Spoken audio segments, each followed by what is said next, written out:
Hi, everyone. Welcome to Office Hours, our Halloween edition, where we're kind of here, coming in from the other side.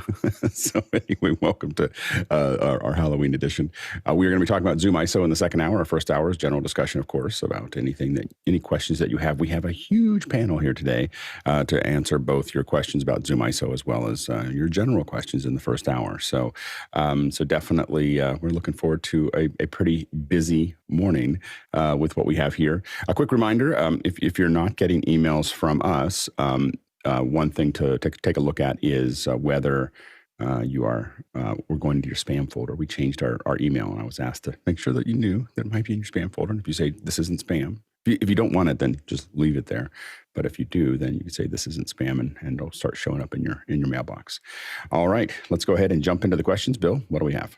First one comes from John Foltz in Sealings Grove, Pennsylvania. And John asks, with a single Lutron light controller connected to the Apple HomeKit, I fell into the rabbit hole of home automation. What do the panelists use? Any advice for what to add or what to avoid? And I was researching something, and I somehow dropped off of Makana, so I can't see the questions. So oh dear! Do you want me to first one push people up? Let's. Okay. Let me get it here. Okay, here we go. Nigel, go ahead. Okay, so as to what we have, our lighting control and our shades are managed by Lutron also, but the QSX product.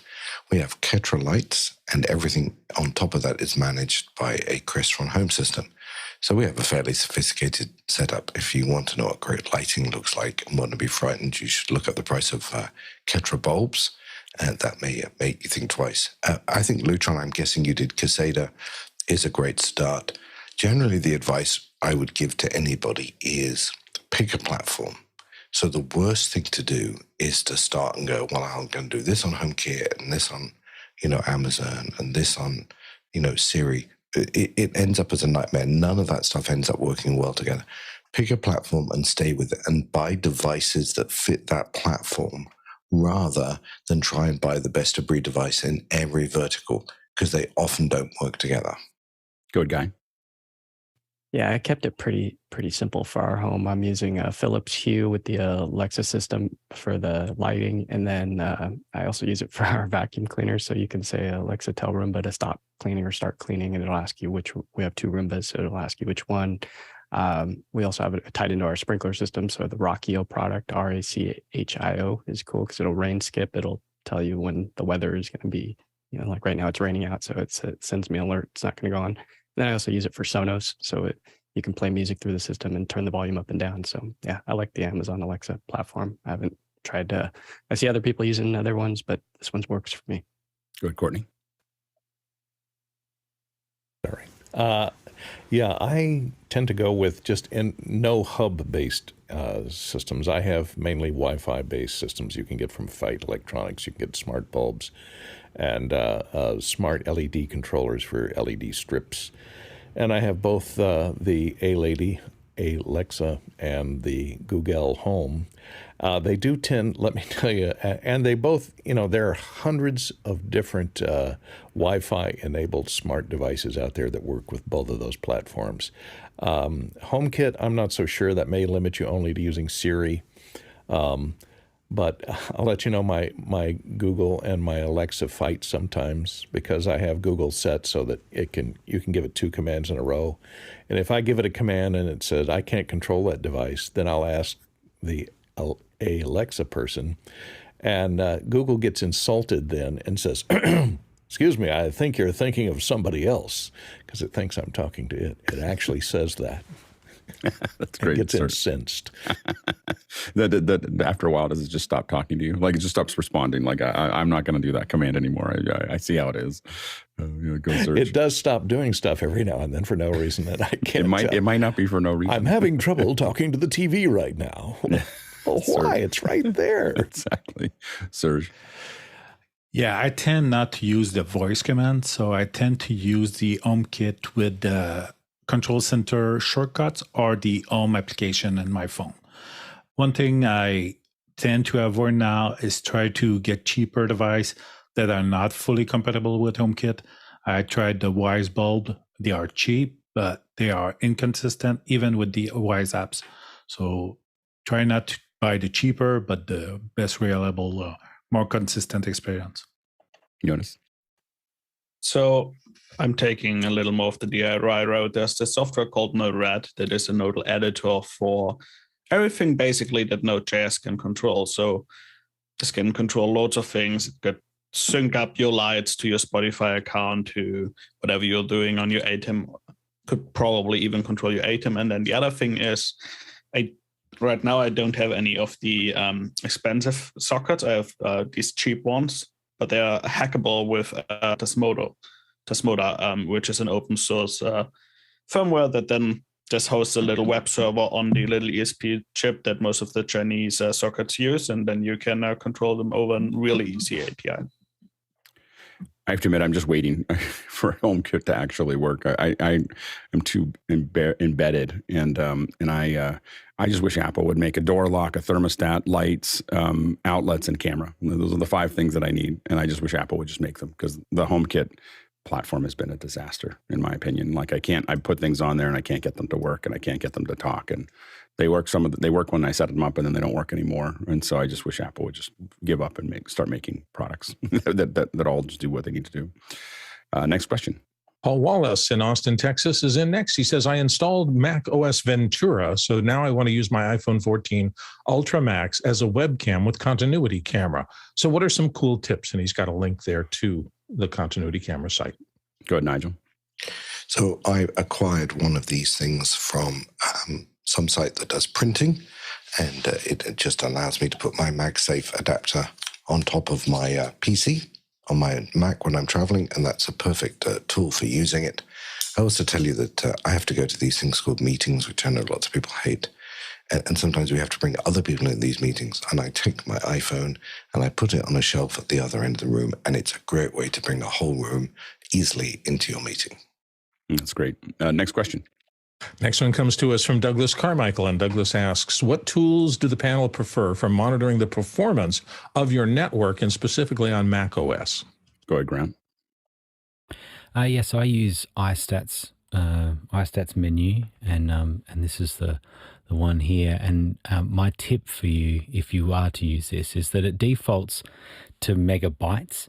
And so when you're looking at your network traffic, for a while there, I was thinking, gee, that's really low, and I wasn't noticing the capital B. B. As if it was 1/8. It was like 1/8 the speed. Exactly. I feel like it's exactly 8 times what this number is saying. And so there's a little option here to go to bits. And so then now you're talking megabit, which tends to be the terms we use. And so now it all makes sense when you're looking at the numbers. So I highly recommend iStats menu. That's great. I put it on almost every machine I have. Serge? I doubled down on that. Grant nailed it.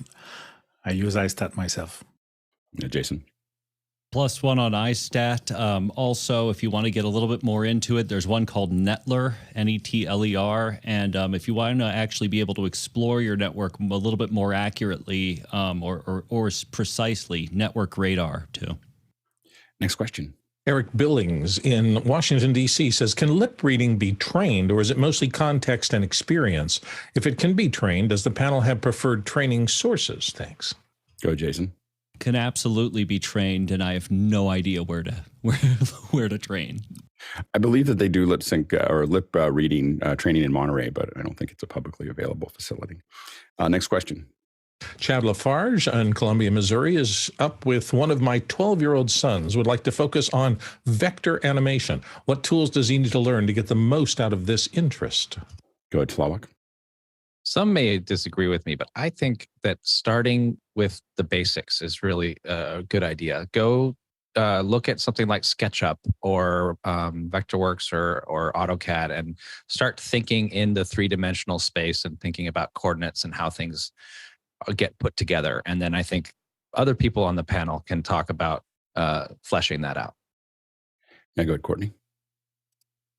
Well, if he's talking about toon type of vector animation, there's open source stuff like, here's one called OpenToons. It's a free open source program.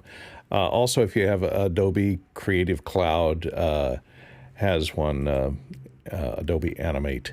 And the top one that they recommend on this website is called Harmony, Toon Boom Harmony, for doing a two-dimensional, animation with vector type animation.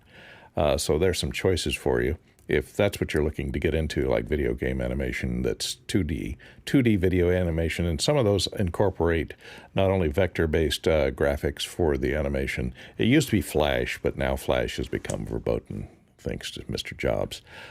So it's no longer popular. But those others, the ones that I mentioned, Adobe Animate, Toon Boom Harmony, might get you through if you're doing that kind of animation. Go ahead, Jason. Flash was great in its day, and I couldn't be happier to see it mostly, if not entirely, eradicated from the world.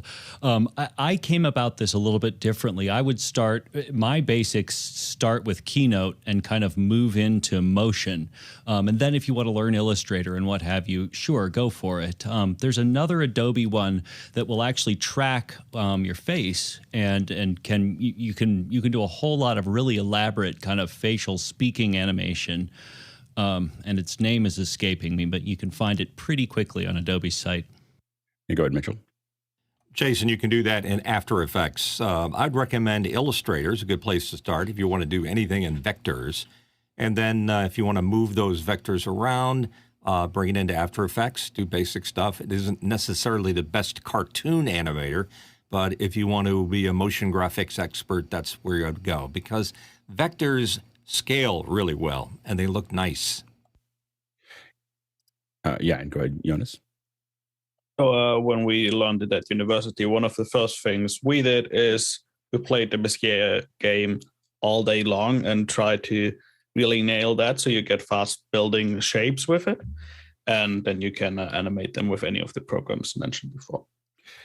Yeah, and Toon Boom and Moho are the two that I've seen the most when we were working on those things. And so those as far as a professional piece. But remember that you the big thing is trying to animate things that are inanimate or something that is very small.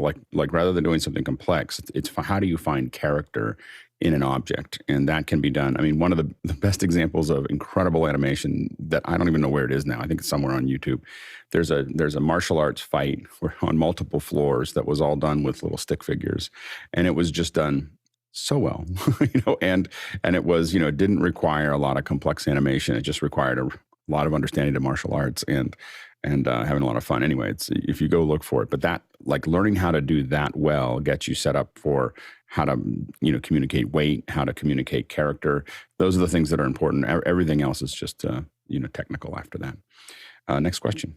Paul Wallace, Austin, Texas. I set up 2 Insta360 links to a Beelink by Courtney, but I am finding that the switching is hard and both cameras have the same name in Zoom. Any way to rename the cameras in Zoom and streamline the switching? And he's using all the presets he notes. And I think the Courtney and Beelink, I think they've broken up. I think Courtney's moved on past Beelink, and so he'll have to elaborate there. Anyway, go ahead, Grant. Formally. The Beelink by Courtney. I think you'll find that you can rename in Windows. I think if you go to the devices and printers, and then you find the device, you can right-click in properties, and then you should be able to rename it, and that should pop up in Zoom correctly. However, I think for actually switching, apart from getting real cameras and using a hardware switcher, if you want to use these two, then I would suggest using OBS on that machine, and now you can switch between those as a virtual camera input into Zoom, and ideally use a StreamDeck or something, and now you've got really easy control between the two of those cameras. Go ahead, Peter. Yeah, Grant just ended it the way I was going to. We often mistake, in my opinion, for what it's worth, Zoom can switch cameras, but it is not a switcher. Right, and not a software switcher. So OBS, vMix, Memo Live if you're on a Mac PC, but certainly OBS we'll even run some of the smallest Beelinks that we've come across recently. And Peter, you got some kind of clicking going on. I think you had that yesterday too. There's something clicking in your audio. And yeah, I think that OBS is probably, I mean, having something in front of it is the way to go, is not trying to have Zoom do the switching. It can do it, but doesn't mean it should. And you'll find that those Beelinks are probably a little underpowered for what you're trying to do in that instance. Next question. Next question comes from Scott Mueller in Germantown, New York. And Scott says, my vMix PC is also my flight simulator PC when I'm not working. Do you think it's enough to have a second Windows login for vMix, or should I have a whole different Windows on a separate boot drive? Go ahead, Jonas. I would probably assume that Flight Simulator, especially if you have out USB controllers to it, it might have pretty deep ties into the OS to make that all work. So I would say use a different partition at least. You don't need a different boot drive. You could also have two partitions on your drive, but probably just creating another user would not be enough. Go, Serge. I think the only reason for having two different boot partitions is maybe you need a graphic driver specific for Flight Simulator that will not run properly with vMix.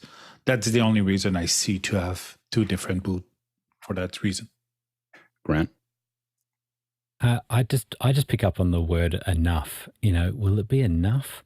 And in production, we're often thinking about our risk and the risk assessment of what we're doing. And when you ask a bunch of professionals, everyone's just going to give the same advice. Yeah, you should definitely do it. There's no disadvantage to having a separate partition or a separate install, right? But you said enough.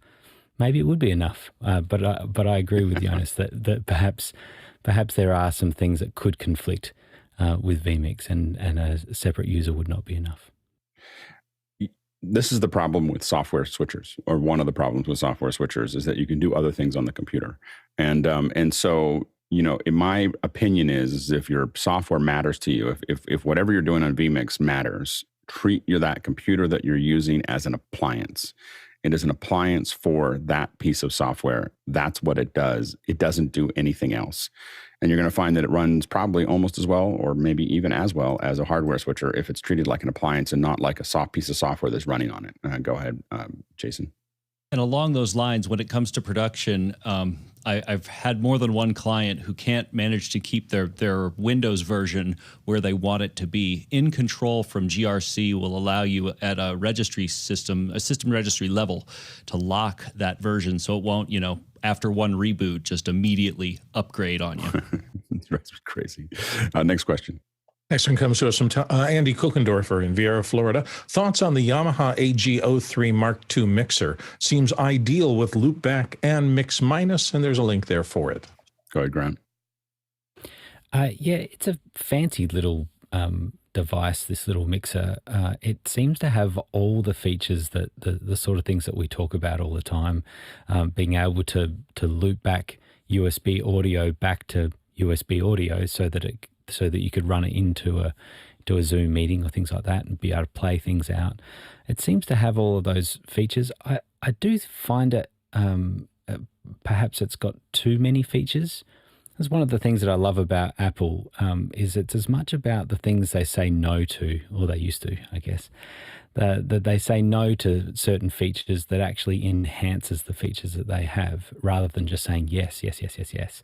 And an example in this mixer, it's got reverb on it, and it has, you know, all these extra features that are hidden behind it being kind of a digital mixer as well, and so then you need an app to be able to connect into those.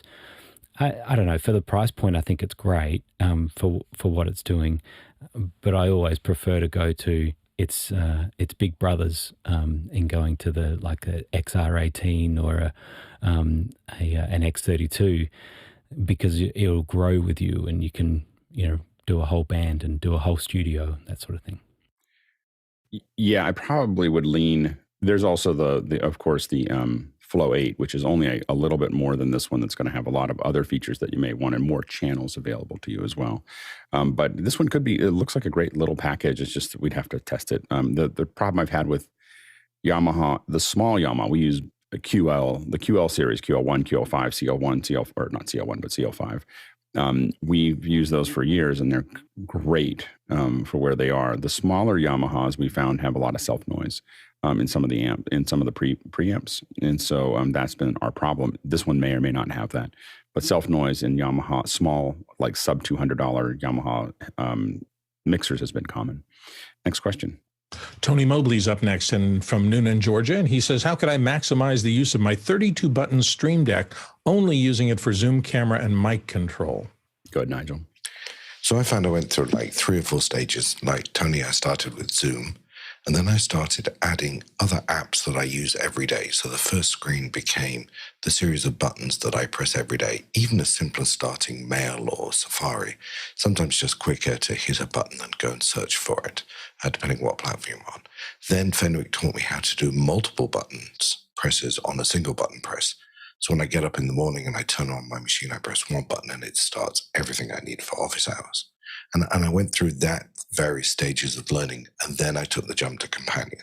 And I think Companion is a great jump if you're willing to learn it. If you have MixEffect Pro, if you have an ATEM Mini, if you have, like I do, a lighting by Elgato.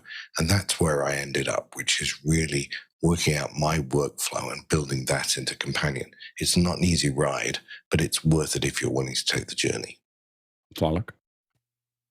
Hey, Tony. So you spend a lot more time on camera than I do, but when I'm on camera for the show today, for example, I find it incredibly useful to have Unity connected up to the StreamDeck by way of StreamDeck, the StreamDeck software, or by way of Companion. So I think that should be, in my opinion, that should be your next step, is to get Unity hooked up to your StreamDeck so that you can direct cut to or direct speak to anyone on the show on Conversations with Tony Mobley and get help when you need it, and you don't have to go searching for the user list or for the Unity app, client.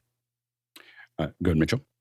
Yeah, Companion is a good choice to get started, and then move on to, like, for example, MixEffect. I mean, there's literally everything you can do right here using MixEffect with your camera. You've got audio, macros, all of the, it's a Swiss Army knife for controlling your ATEM. Go, Jonas. Yeah, you can also use, there's a lot of StreamDeck plugins that we haven't touched on. So, for example, I have one that has opens up all the different Zooms automatically without going to the browser. I can open up my code environment. This is also cool. You can have buttons that are for a specific Discord server or for specific actions in Discord. So if I need to jump to the different Discords that I need, it's here. Then there's also Barrader makes a little audio switcher. So now I'm in the switcher mode where I can control the loudness of every single application that's on my Windows. It's a really cool thing. And then the last one is I have this little color meter that just gets me whatever color I'm hovering on. If I press it, it copies it into my hotbar. And then there's just another couple of things like ping with your ASN. You can mute stuff. This is a software mute, and then uptime. And there's a lot of tools from Barrader that you can use that if you use, like, if you're on a laptop, you can get all the lights from your keyboard and all that on your StreamDeck. So you just have everything that you would normally need to search for on one place. Hosmuk. And there's David Paskin this week. Deep dive into StreamDeck. So you should come to that second hour. When is that second hour? Which day? Tuesday. Perfect. Tomorrow. Very good. And next question. Tony Mobley's up now. Oh, I'm sorry. That was the last one. Chris Widener this time from Lafayette, Indiana. My go-to IP switched outlets seem to be unavailable. What's your go-to for remote device rebooting of Internet of Things devices if the UPS doesn't have it built in? Go ahead, Jason. I've had good luck with Ubiquiti's USP PDU Pro. It has both 16 remotely resettable outlets, 4 USB-C, I think at 2 amps each, USB-C connections.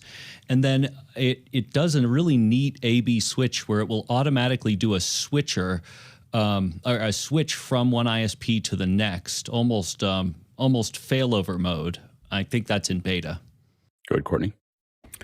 I'm not sure exactly what your problem is. Maybe you're facing what I'm facing frequently. I have Sonnet modules that are IP, switch based that are wired into the light switches in the wall.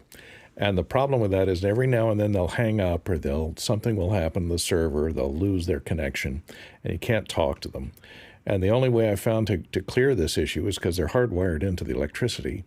And the only way you have of rebooting them from the module itself is holding down the button, which clears its memory and means you have to rediscover them and reinitialize them and tell them the password and everything else, which is a arduous thing. So what I do is I make sure that my modem, and my cable modem, and my router, wireless Wi-Fi router, are on a UPS, and then I just kill the power to all the switches at the fuse box or the breaker box.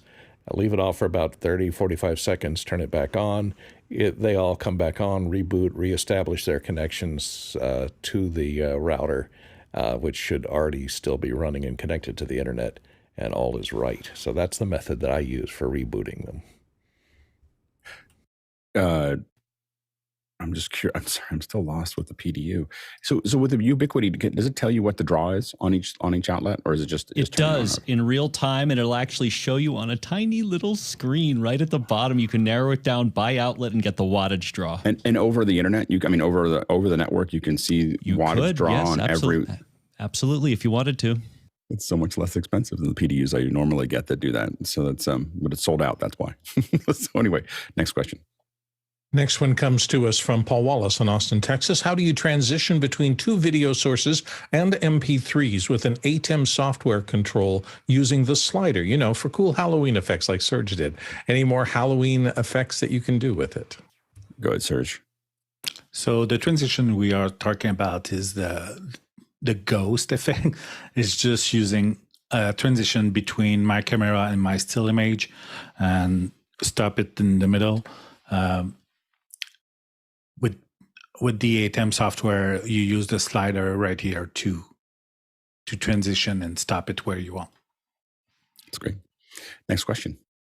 Todd Rains, Allen, Texas, A couple of months ago, Jonas teased some software to control the Panasonic Lumix BG-H1 cameras. Any update, Jonas? Go ahead, Jonas. So the backend for all the communication between the different processes is alive and well, and it's even used today in the OH Tele system, and we use it for productions. It's just not something that's ready for consumer packaged up software yet. On the BGH1 side, we're still searching for a dev after the last one left a couple of weeks before completion. Oof. Next question. Jonas, Josh Kaufman, Pittsburgh, Pennsylvania. Asana, Monday.com, Notation, or others. What's your preferred project and task management solution? Go ahead, Richard. Personally, I've never found one that does everything that I would actually love. But the one that we use at the moment is Monday.com. I've tried Asana. I haven't really liked it. But Monday.com, for a couple of different reasons, has felt the best and has the most features that suit our workflow. They also have a nonprofits range under the website digital-lift, I think .org, that also allows you to get for nonprofits like my own free accounts and things like that are really quite helpful. Go ahead, Grant. Whenever we talk about photography, I know it's not about photography, but when we talk about photography, we say, what's the best camera? And the best answer is the best camera is the one you have with you. And I think in this example, the best task management is the one that you use every day. And so with Asana, I landed on Asana because a bunch of clients used it. And then I started putting all of my home to-do, like personal life to-dos, all on a board. And it's really changed my life, the way that I manage all my tasks. And I think all of them can do that kind of board view. And I have just found now, sharing between guest accounts and things like that, I've had a hack that I used recently that users, you pay for a full user if they're on the same domain name as you. But if you use a different domain name, then they can be a guest. And so the hack for me was just to redirect another domain name for some of my users. And now I got a bunch of guest accounts in my company, and that works really well. And I've found Asana to be very effective. Go ahead, Hosma. We've been using Monday for 4 or 5 years now. And if anyone needs help, we use it intensely in our video production. So from the brief to the storyboarding to the review of any stage of the video production to embedding the assets within that video in terms of the storyboard or the images and so on and so on. And it's completely automated. So I invite anyone to work with us, and my team will be very happy to share Monday.com. Good guy. Yeah, at the office we use Basecamp. Personally, I switched. Mickey had mentioned Clear a couple episodes back, so I tried that one out. And then last week I saw one called Things 3, and I gave that one a shot. And I think that's going to replace my Clear. It's just got more. You can go inside of one of the tasks and add notes, which is something that I really needed with Clear. I needed to. And then it has a someday. So if you want to add notes to something that you want to do in the future, it's really cool for that. So it does cost some bucks though, because on the Mac, it's $50 for the app, and it's like $10 for the phone, and then like another $10 for the iPad. So you got your $60 in before you even get rolling. Next question. Next one comes to us from Mike Edwards in Brooklyn, New York. And Mike says, morning, guys. What are your ideal recommendations for a commercial router with fiber connection and the subsequent network Ethernet switches? Go, Jason. Last week, I put in a fiber connection, and the client needed a fiber router, and it was a Juniper, and it cost maybe $8,000. My suggestion is just terminate at the gateway, and then I would say a Ubiquiti high-end router should be able to do just about anything you need. The edge routers are also excellent. Go ahead, Peter. Let's see if I can get past my mic this time. Depending on what you're trying to use it for, you can't go wrong with Catalyst or Juniper. Cisco Catalyst are the big Juniper routers. They will do all of that stuff. Go, Serge. Peter recommendation are very good, but a little bit might be expensive for a small business. Netgate will be a good solution for a small business. I recommend the 4100. Next question. Mark Fisher, Minneapolis, Minnesota is up next. QuickBooks is raising prices for my online plan, and I'm feeling like it might be too much for my humble little business. What do folks like for invoicing and bookkeeping? Good, Flalock. So I've been running my little business since 2007, and I've gone through a bunch of different sort of levels of this kind of software.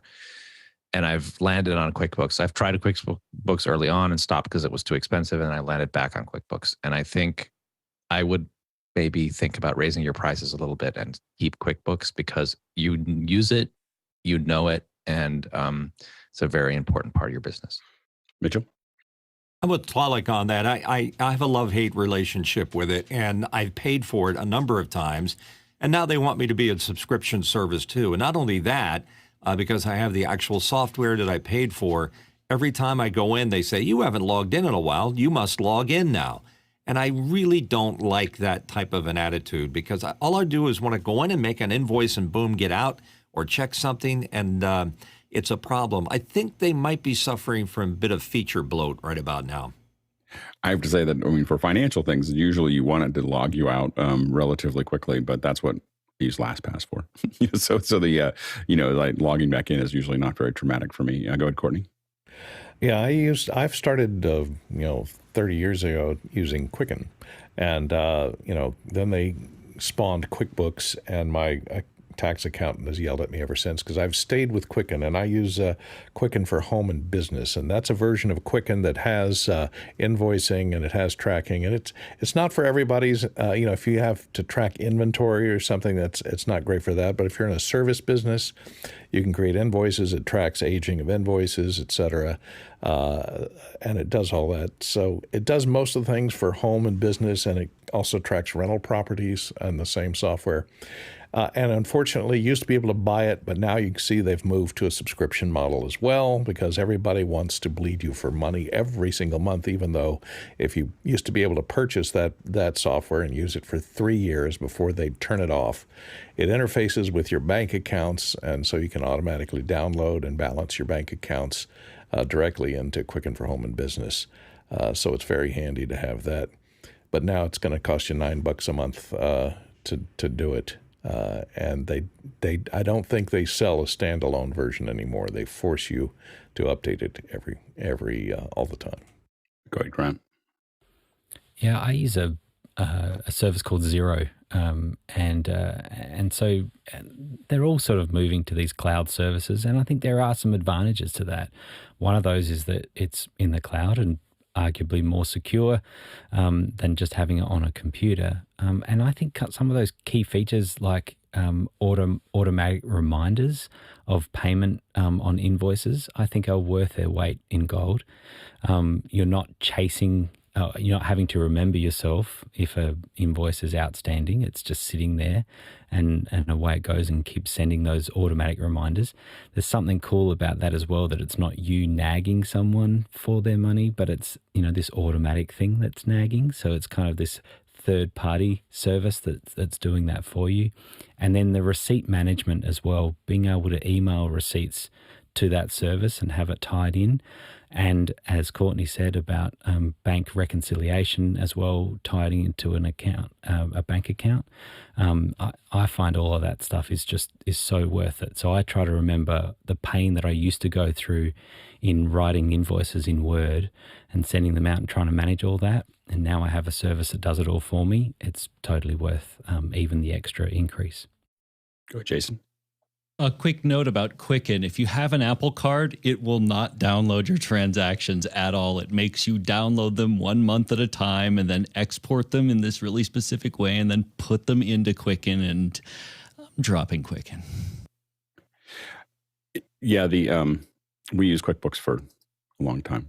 So we kept on trying to leave because there's so many things about it that we hate. There just wasn't anything else that we could find that would work. Next question. Next one comes to us from Steve Fisher in Pittsburgh.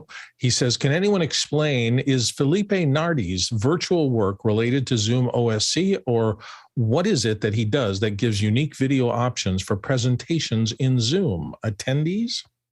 I have to admit with this question, I didn't know who Felipe Nardi was, but looking at his Twitter feed, I was like, oh, looks like someone we should bring on for a second hour. So maybe someone can throw that into a suggestion to bring him on, because I think it'd be really fun. Go ahead, Tlaloc.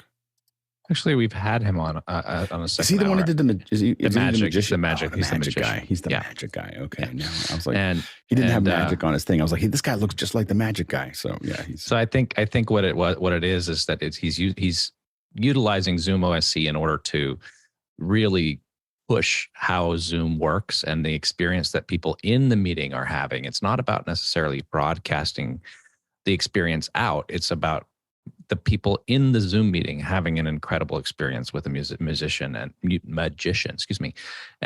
it just becomes seamless with his ability to kind of move things around. And he's built an interface that interacts with Zoom OSC in order to make that happen. Has he progressed a lot since the last time that we? I'm not entirely sure. It'd be kind of fun to have him on again and see if he's come up with new things. Yeah, we're in a different place than we were before, so it'd be fun to have him on again. So maybe someone could throw his name into the second hour suggestions, because I think he'd be a great guest. And I was like, yeah, he looks just like he's looking just like doing the stuff that we saw with musicians. It's really amazing work that he's doing. So we should check that out more. Next question. Douglas Carmichael's up. Alex, you mentioned the smaller Yamaha mixers having higher self-noise. I'm looking at the Yamaha Mod X Plus keyboard and heard on GearSpace of a user losing output from the synth with no excessive distortion until cables are jiggled. Should I be worried? Good, Courtney.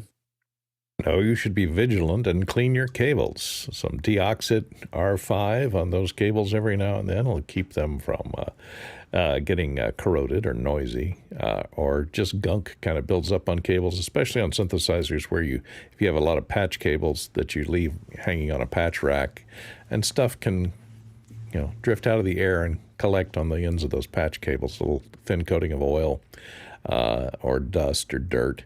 And so you have to clean them every now and then, and that will usually solve your capacitive coupling problems on those cables. I wouldn't be too worried about it. Next question. Tony Mobley, Noonan, Georgia. I'm very happy with the audio chain of Zoom H6, the Heil PR40, audio hijack, loopback. But if I was to upgrade, what should it be? If you're very happy with your chain, you don't need to upgrade it. so like if it's working for you, you can leave it the way it is. I mean, the first thing that I would replace there is most likely I'd go from the Zoom H6 to the MixPre, MixPre 3, because then you'd have noise assist, but you don't really have a lot of trouble with noise assist. You do have some, I think the PR40 is really good for the environment that you're in, because sometimes you have other people doing stuff in the house. And so it's off-axis rejection is useful for you. I don't, again, if you're happy with it and it's working well, there's no reason to move it. But the MixPre would probably be the only thing that I would think about related to that. But if it's working well, no need to change it. Go ahead, Serge. Is the flow rate compared to the Zoom H6? I don't know the Zoom H6. Yeah, I mean, I think that they're probably not that far apart. I think that's almost a lateral move as opposed to a upward move. So I don't know if I would get a flow rate instead. It's got some. I think that the interface is probably a little bit more organic than what the H6 is. So that might be there. But I think that the big thing that a lot of us get addicted to, and I know that I can't run my show, I can't be on the show without noise assist because I've got little fans going on everywhere. So that's been, to me, that's almost an absolute requirement at this point. And it allows me to use a different set of mics because of that. Next question. Next question comes from Albie Lopez in San Antonio, Texas. And Albie says, is there any recommendations where pan tilt zoom cameras can be rented, preferably bird dogs? Flalock? I haven't rented bird dogs, but I've rented Panasonics and I've been incredibly happy with them. I can't afford them for a lot of my projects, but I can afford to rent them. And where I rented them was at 4Wall. And you can also rent them at Rentex. I believe they have a lot of projections and other video type equipment there. So 4Wall or Rentex is where I've found them to be able to give me quotes. Please remember that rented PTZs are going to have a potential of being broken. So get a spare. Yeah. Go ahead, Guy. Talalik just hit it out of the park. That's exactly what I was going to say. Yeah, Bill. Basically the same thing, except I've been surprised. I had a rental house that I did business with for decades back in Phoenix when I worked there for most of my career. And if there was something that I thought I was going to use over years, I would sidle up to the owner of the rental house and say, we don't use this all the time, but I need to use it occasionally. Any interest in bringing it in so I can rent it? And I actually had success 3 or 4 times with getting them to buy a system, particularly if they honestly thought that they could make money off of that system by renting it to others when I wasn't there. So it depends on your relationship sometimes with rental houses. Also consider that some of the big things like camera rentals online, I've been really surprised. The DSLR rental companies and those kind of things surprisingly are moving heavily into video, and some of them may have those. So look on the internet or the national market as well. Yeah, I got to say, our experience with borrow lenses and other things like that have been so bad that we probably wouldn't use. I mean, in a professional environment, we probably wouldn't use them. I think they're fine for prosumers, but the way that they handle, like when it's actually going to show up and everything else, is not really, something that'll work for a professional platform, in my opinion, just because you just don't know if it's really going to show up. The other place to look is PRG/VER. Nationally, they provide a lot of rental, and we've rented a lot of PTZs from them, but usually ours are bigger than bird dogs that we're renting from them. So I don't know what they have in the sub $10,000 range. Most of our stuff has been the remote heads that we put cameras on. Next question. Next question comes to us from Chris Widener in Lafayette, Indiana. I may be a bit daft, but I'm not finding out how to switch which camera the continuity camera is using. I wanted to try the wide angle. I don't know. I don't know how to do that. It might be something that's required in the software that's asking for it to make that request. And I don't know. I have to admit, I haven't really jumped into continuity camera that much. I've been working on other cameras. Haven't dived into it that much. I go with Jason.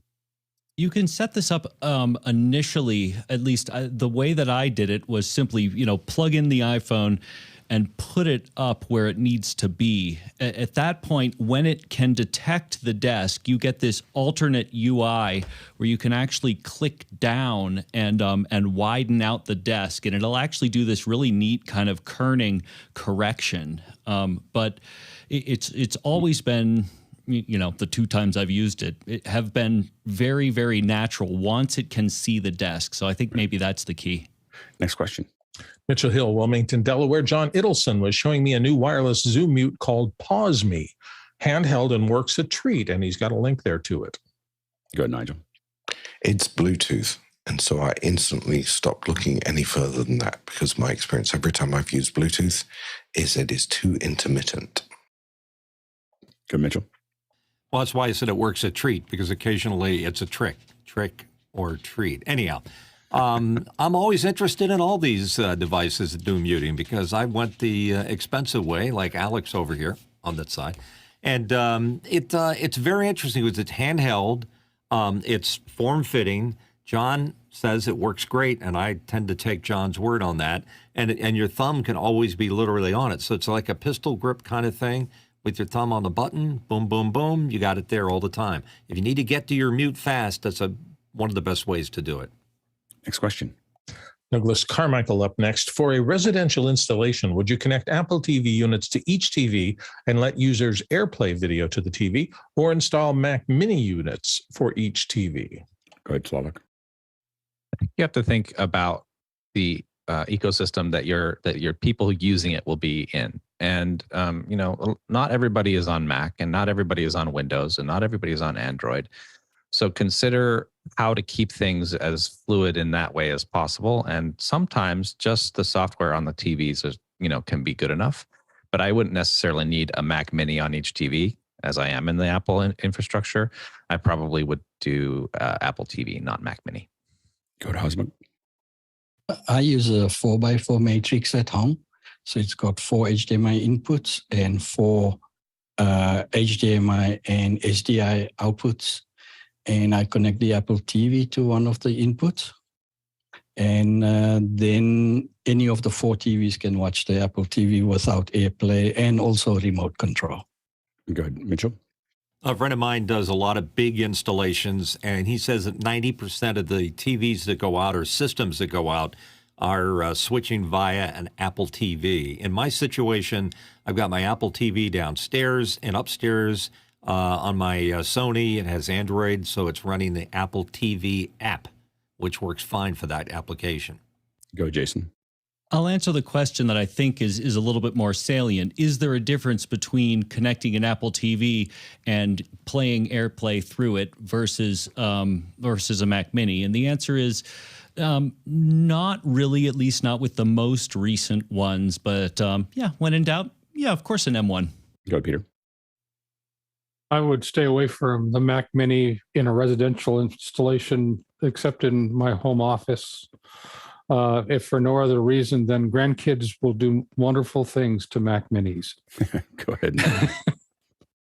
Yeah, we used to do a lot of video distribution systems, particularly when people used cable or satellite to get television to different rooms, and they wanted the ability from a central management or a central app to send many different sources. Increasingly, we just put an Apple TV behind the TV.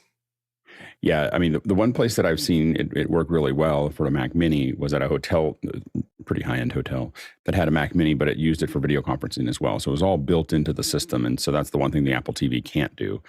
Otherwise, we've only seen Apple TVs go into those things. But the Mac Minis were great because they gave you a webcam. It was all built kind of into it. The webcam had a little flip to shut it. So, but you could open up and talk to people in other rooms as well as out to the outside world. It was a really well implemented solution. And it was, 10 years ago, it was crazy. Next question. Chris Widener in Lafayette, Indiana, USA. It seems like for day-to-day use, we're getting close to the iPad being a desktop replacement. Is there, besides multi-display support, anything else you'd like to see on the platform besides OS 10, that is? Go, Serge. I think the next step is to have better Windows support. Stage Manager is a first step in my mind of that. It's not perfect. I tried to use it. I still have problem getting a good use of it. And with the bigger display, you will have more problem using that technology. Go ahead, Solak. I would love it if the Zoom app could bring in full 1080p so that it doesn't kick the meeting down to 720 when somebody on an iPad is watching it.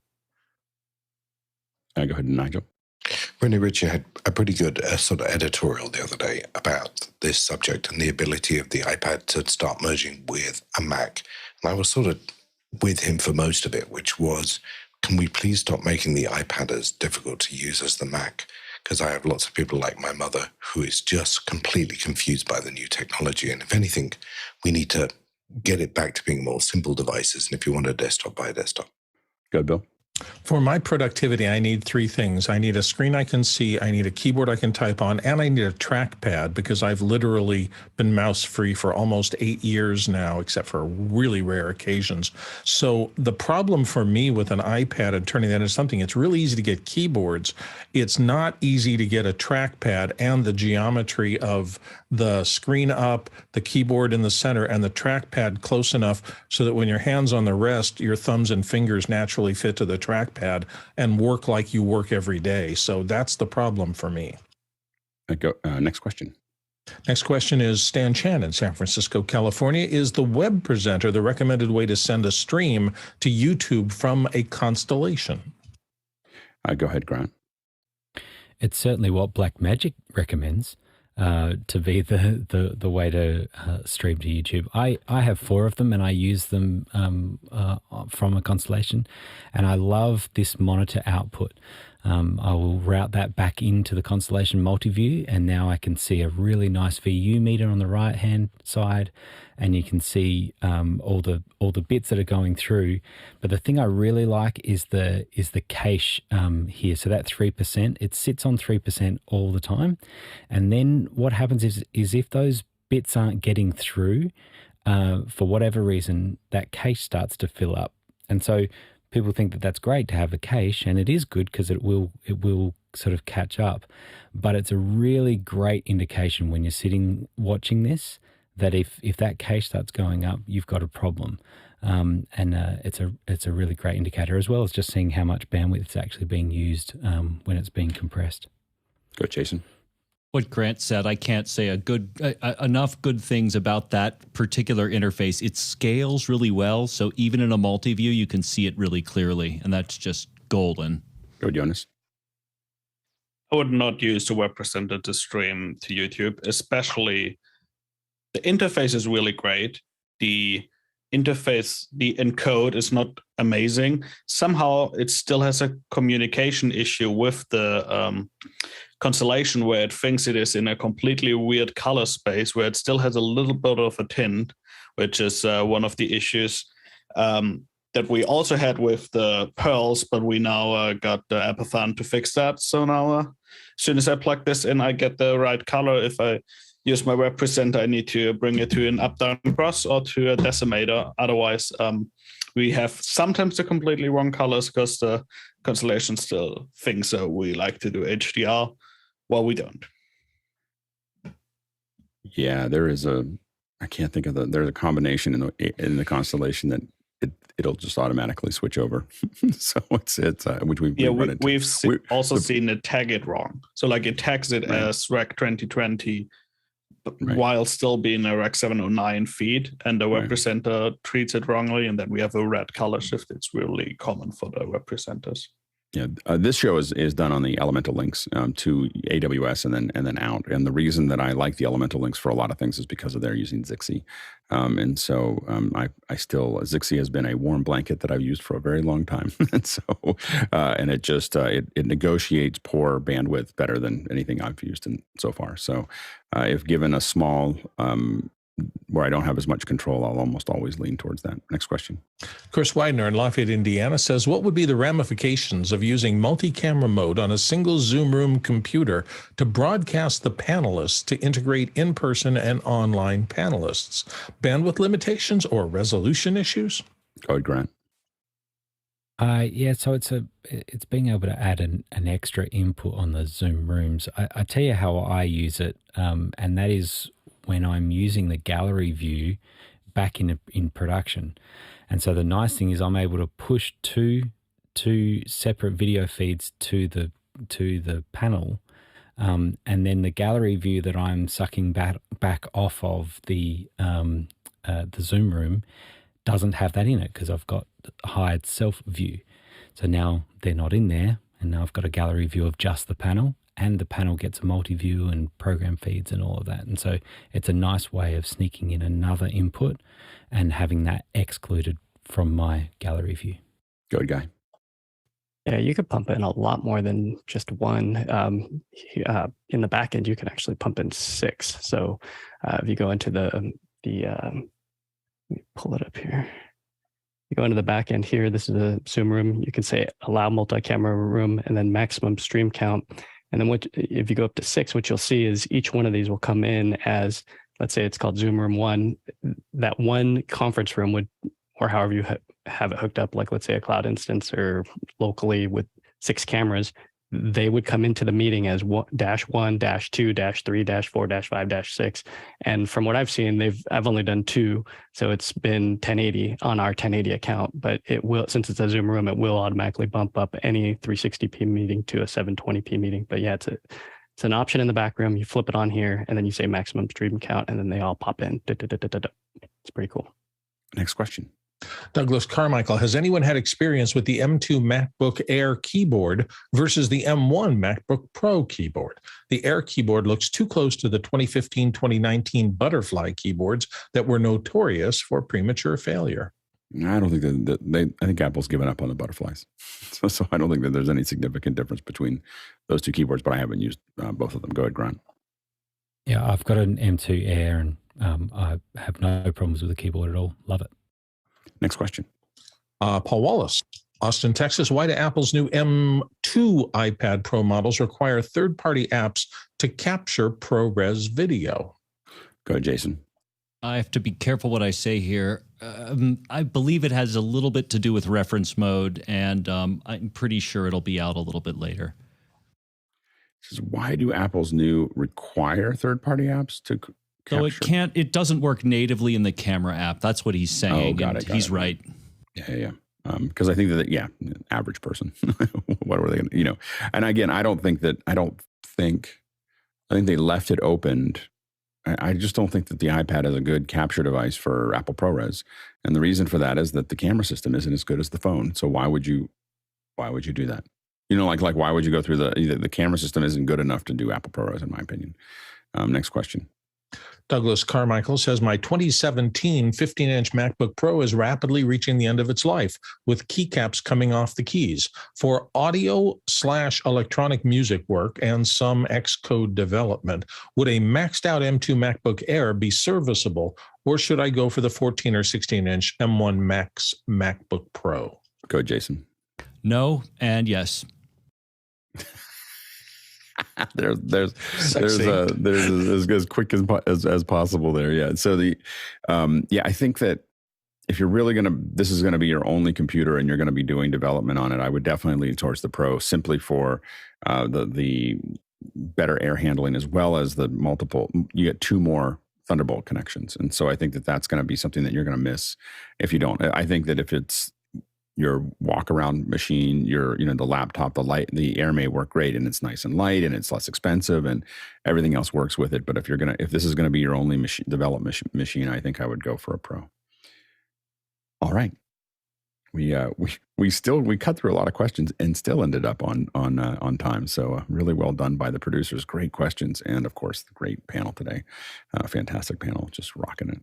So anyway, we're going to jump into our second hour. We're going to talk about ZoomISO. So we've been a lot of us have been digging into ZoomISO. We've been testing it throughout the summer, and then through almost every week now. We've had Andy Carluccio jumping in occasionally in after hours to answer our questions, and we want to keep moving this forward. I think that the ZoomISO, Zoom OSC development is one of the most important in events right now, like one of the most important things that's happening, because it lets us build a different kind of event. And I think we're just at the very beginning of where this is going to go, and I'm super excited about it. And I think that we're going to bring it. It's going to bubble up into. You're going to see us. We use it heavily, obviously, in office hours to run the show that you watch. You're going to see us talking about this pretty regularly in office hours, but know that there are tons of discussions and testing going on in after hours, because I think it's again the most important initiatives in people communicating with each other right now that I know of. Go ahead, Jonas. Yeah, so I think a couple of people also have some demos here right now. Richard has some, and just wanted to answer some questions. Yeah, absolutely. So if you have if you want to show a demo right at the very beginning, go ahead and raise your hand here. Otherwise, just raise. You can put it in a little bit later, but we'll be ready for that. We can't wait to see what people are doing with it. Go ahead, Slalak. I'm excited to talk here about ZoomISO, and I just wanted to say that I'm here as a community of office hours and not as my role as with the support team at Zoom. But I'm happy to talk about it because I really believe in the program, and so happy to be here. Go ahead, Richard. Yes, yeah. So I've brought in a couple of ZoomISO bots into the meeting where we all are now. So I just thought it might be useful if we show a rough kind of idea of what a ZoomISO setup is. So I have that whenever we're ready to have a look. Let's see it. What do you got? Sure. So what we have here is the standard kind of setup that we use for our ZoomISO. We've been using ZoomISO since version 1 for different projects. So this is 2 computers that we have in Accidental in my theater in a different part of the city I'm in. At the moment, it's capturing the multi-view, which is also in this meeting. It's ascending to our ATEM system. So this is two ZoomISO version 2 at the pro level, running a beta at the moment, and sending out to 2 Sonnet boxes that have 2 Decklinks in them. The Decklinks that we're using in our setup is just the Decklink 8Ks. Now that's just specifically because that's the ones that we wanted to use for a couple of different usages. When we started out, we used the duos instead of the 8Ks, and also then there's the quads as well. But we'll talk about that as I suppose as a separate point. So there's only 4 outputs coming from each computer. But we know now with ZoomISO version 2, you can get many more outputs at different levels. These are M1 minis, just at the 16 gig level. And at the moment, they're just pumping out the card that's in the meeting here with this. So this is the interface of ZoomISO version 2, and actually 2 interfaces, and just with the 4 outputs that comes through. So you've got the option here to select how many outputs you would like. Then you've got the option of setting the resolution. That resolution applies as a default resolution only to the NDI and Syphon outputs. It doesn't set the default resolution for the Decklinks, which is done at a different stage. At the bottom here, we have one of the most important parts, which is the capture engine. The capture engine needs either local record or co-host permission, or I suppose host permission, to enable. And essentially that's what starts the ability for ZoomISO to capture the feeds that are in the meeting. So it's one of the most important parts that people often miss because it's tucked down here at the bottom. But it will have a nice red logo beside it whenever you first join, if you don't don't have the right permissions. And once you get the right permissions, the grayed out enable box will turn on and allow you to connect. So you can choose a number of outputs from here. At the moment, I've got it set up for 4. And then 4 here, we've got them sent to different Decklinks. I've got them labeled QLab. So apologies, that's just the labeling from the work that we do normally with this specific Decklink. And I've got them QLab 1, 2, 3, and 4, and then the resolution set. So these are all the different resolutions that the 8K Decklink can do. But this one's set to 1080 2997. ZoomISO is only rated to send out 1080 outputs. It won't be rated to send out 4K outputs.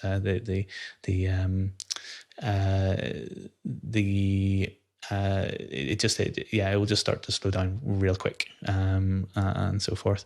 So it is a bit tricky. Guy's telling me that the text isn't quite legible, so what I might do is I might shrink one of them down and then make it bigger to see if that's a bit better for people rather than showing the 2. Thank you, Guy, for the thumbs up. So you can see it's capturing the slate here. So these are the participant modes. So I can choose either participant or active speaker or screen share or a number of different options you've got there. So I'm going to start pumping a couple of different options into our ISO, into our ATEM. So these are all the different participants that are in this specific meeting. So I'm going to pop Alex, and then I'm going to pop Colin, because Colin is looking good from Dublin there. And then we're going to pop in Tilalok. And then I'm just making sure that I'm not going to choose. Or you may want to show that second-hour demo there, they've been given a wee heads up to have a look at the multi-view, or the back end team, and Guy, because Guy gave me a heads up. So that's you've got then 4 panelists going into the first 4 inputs on our ATEM, and going out via our Decklinks at a resolution of 1080p. And then it gives you a nice little status window here of the different resolutions that are going out. So I'm seeing that Colin's kind of pumping out a little bit lower than what I was hoping for. So it might just be that it needs a bit of a kick. So I'm going to kick it over to Courtney, bump it up, and then I'm going to pop it back over to Colin and see if that pumps him up. So just need a little bit of a shove to get him up to get it up to 1080. But it gives the ZoomISO 2 versus ZoomISO 1 gives this lovely readout of what resolution you're getting and the frame rate cycles as well. It also gives this lovely little preview window.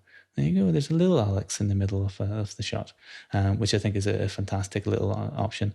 Then the exciting bit that lots of us have been waiting for here is the advanced audio options, where you can actually output them to Dante or to other cards.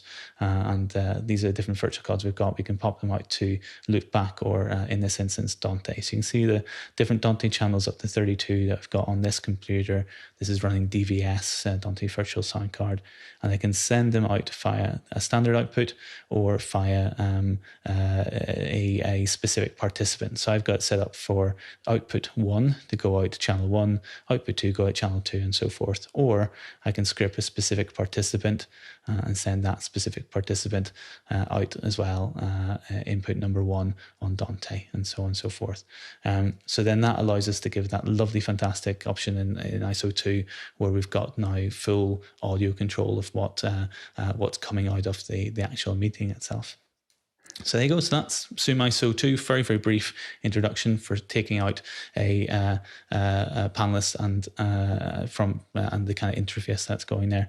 We've also got then the other bot that I have running, which is I can very quickly assign different people to as well. There's Tony, and to fill up the old ATEM to make it look a bit better, Peter, and I'll stick myself on because, hey, why not? And then we got Bill. So there you go. So you can see there's our 8 panelists in our multi-view. They're showing at the moment the multi-view 16, which is the other multi-view that we have. It gives is a 9 box, which is very similar to the multi-view 16 that we see in office hours as well, where you'll also see a grid view office with an overlay on top. So this meeting is running on ZoomISO version 2 right now. So it's also a great example of the whole setup. So there you go. Yeah, so absolutely. That's a brief example of ZoomISO version 2. You go ahead, Tlaloc. Just a couple little things to add to what Richard just so wonderfully showed us there. Remember that there's an order of operations thing that needs to be thought about. If your meetings or your company has automatically starting cloud recording, you'll want to stop that recording, start your ISO capture, and then start the recording again in order to get that cloud recording to work and ISO to work at the same time. And then the individual audio outputs on the audio tab that Richard just showed us is part of the Pro license, and then the Lite license allows 4 outputs in NDI, Syphon, or HDMI, and NDI can hold embedded isolated audio. Yeah, go ahead, Richard. Yeah, it's worth kind of noting then about the NDI that we have the options here, just as Alex says, for different outputs. This is as he says, as well as the Pro version. So it gives us the SDI Decklink outputs. But here's just the option for choosing NDI or Syphon as well, which is right built into this output option. So if you're setting up a NDI or a Syphon system, this is where you would find it. And as I said, the default resolution is set up here, which will be what the resolution sends straight away. Yeah, just very quickly thought I'd pop that in as well. A couple of the notes that we learned last week doing some of the tests is knowing where your Thunderbolt buses are is important. So you have a couple Thunderbolt buses you don't want to share. Like if you don't want to put 2 Sonnet boxes on, for instance, on the same bus, it will run your CPU usage much higher to make that actually work. And so you want to make sure that it's every other in the back of a Ultra. And you really on a Mac Mini, it's sharing. It has 1 bus back there. It's got 2 Thunderbolts, but 1 bus. So you have to be kind of careful. You're not going to be able to, even though the Mac Mini might be able to handle 16, you wouldn't want to put 2 Sonnet boxes into the Mac Mini. In my opinion, you probably want to put a single 8-channel, the quad. In that case, we saw incredible, really, really good performance out of the Mac Mini. And I think that's where we're leaning towards, is a Mac Mini that is pushing out 8 at a time. Out of there, which has been, I think, the most stable use of that process. Go ahead, Tlaloc. Sorry about that. It's important also to remember, if you're using 2 Decklink cards, to name them. Yeah, give them individual names, because otherwise ZoomISO can't figure out what you're asking for, and neither can you. So, and we did have two of the Sonnet boxes with Decklinks connected to 2 different studios last week, the Max and the Ultra. And the Ultra, I think I don't have the numbers are in Discord. Andy published them out, but they are the Ultra was barely lifting 1 finger to do 16 outputs, so 1080 30. Go ahead, Richard. Yeah, well, speaking of which, here's Andy's lovely graphic that he's prepared for us. That's going to destroy any HDR broadcast that we're trying to do at the same time. So that's showing the kind of, for those that maybe it's harder to see, the SDI is the orange line at the bottom, then the dark blue is NDI, and then the green is Syphon. And then what you can see as we go down, just the impact on CPU is really interesting as you add different sources on the M1, and then the higher M1 Max and Ultra, really interesting performance levels. Yeah, it's pretty astounding. I think that what I was left with from the testing is that the most common format that I would probably use are the 1U Sonnets with a Mac Mini and a card, and a Mac Mini and a card, and expecting 8 outs from those is how I probably build it. Even though we were testing Ultra studios, I think that the most cost effective is actually that 1U per Mac Mini with 8 outputs per unit. There are some reasons you may want to keep it all in one computer, but because we have isolated audio, I kind of feel like you can realign your delays as needed. Let's go ahead and jump into the questions. First one comes from Cherry Cheetah in Dallas, and he says, can Jonas show us how he uses Bitfocus Companion to trigger lower thirds with ZoomISO? Go ahead, Jonas. Yes, so in one after-hour session, we had this idea of how could we generate automatic lower thirds for any program just from Companion. And Companion has this new thing called the triggers. And it's a little complicated to understand, but you basically create your own custom variable that's called old speaker, and then you just check, does the current active speaker someone else than the last one when we checked? then you update that to make sure that that's always present. And then this is basically how I did it for HDR graphics. So we first hide the lower third, so we never update it while it's live. Then we update the lower third to whatever name we got. You can use, and this is one of the cool things, you can use the variable within an HTTP call. So this is also works with Memo Live, with vMix, or any other platform that allows you to integrate with Companion to update graphics and has the pass variables feature activated. And then we show the graphic, and after 10 seconds, we hide it again. So if this is the output of one of the rooms in after hours, and now you see John was there and Alex gets his lower third. And even when it rapid switches, it might not show it for a long time, the lower third, but it brings it out before it brings another in, just so you don't have any glitchy lower thirds. That's great. Good, Peter. Yeah, we've, matter of fact, I and Hosmuth were the subject of that after-hours session with Jonas as we were trying to figure this out. And so his target was HDR graphics. I did the same thing with Memo Live, and it's the same. It's exact same process. The only thing I found is in some of the rapid fire back and forth that goes on in that test room, the conversation mode, sometimes the lower thirds lose their mind as the, you turn into somebody else, Alex, periodically. Very good. And what they're referring to, by the way, if you're watching, is in after hours we have a we have a test room that has 12 people talking, me being one of them, and they're all talking together, and it's a real conversation. And so what's nice about it is if you're testing ZoomISO or just testing an ATEM, you can go in there and just start grabbing feeds, and they're all kind of synced together, and you can do. It's been really useful for testing. Go ahead, Hosmuk. Yeah, Jonas showed me in detail how to set it up with HDR graphics. It worked very well. So I'm going to put him on in the spot here. If he gives me permission, I'd like to do a quick video on how to set this up. And if he's comfortable with that, I'll put that video out soon. That sounds good. Next question. Next question comes from David Brady in New York City. Using ZoomISO, can you please explain the workflow that would benefit from Syphon over NDI? Is vision mixing done all on the same computer? And if so, what are the prerequisites for Syphon? Go ahead, Slog. So the way that the 30,000 foot view that I would say about this is Syphon is like an internal memo, and NDI is wider. You can send that out on the LAN, whereas Syphon stays within the computer. So if you have a Mac-based, vision switcher, you can use Syphon to go into that switcher on the same machine and utilize less CPU cycles because of the encoding and decoding process that Syphon uses. I got Peter.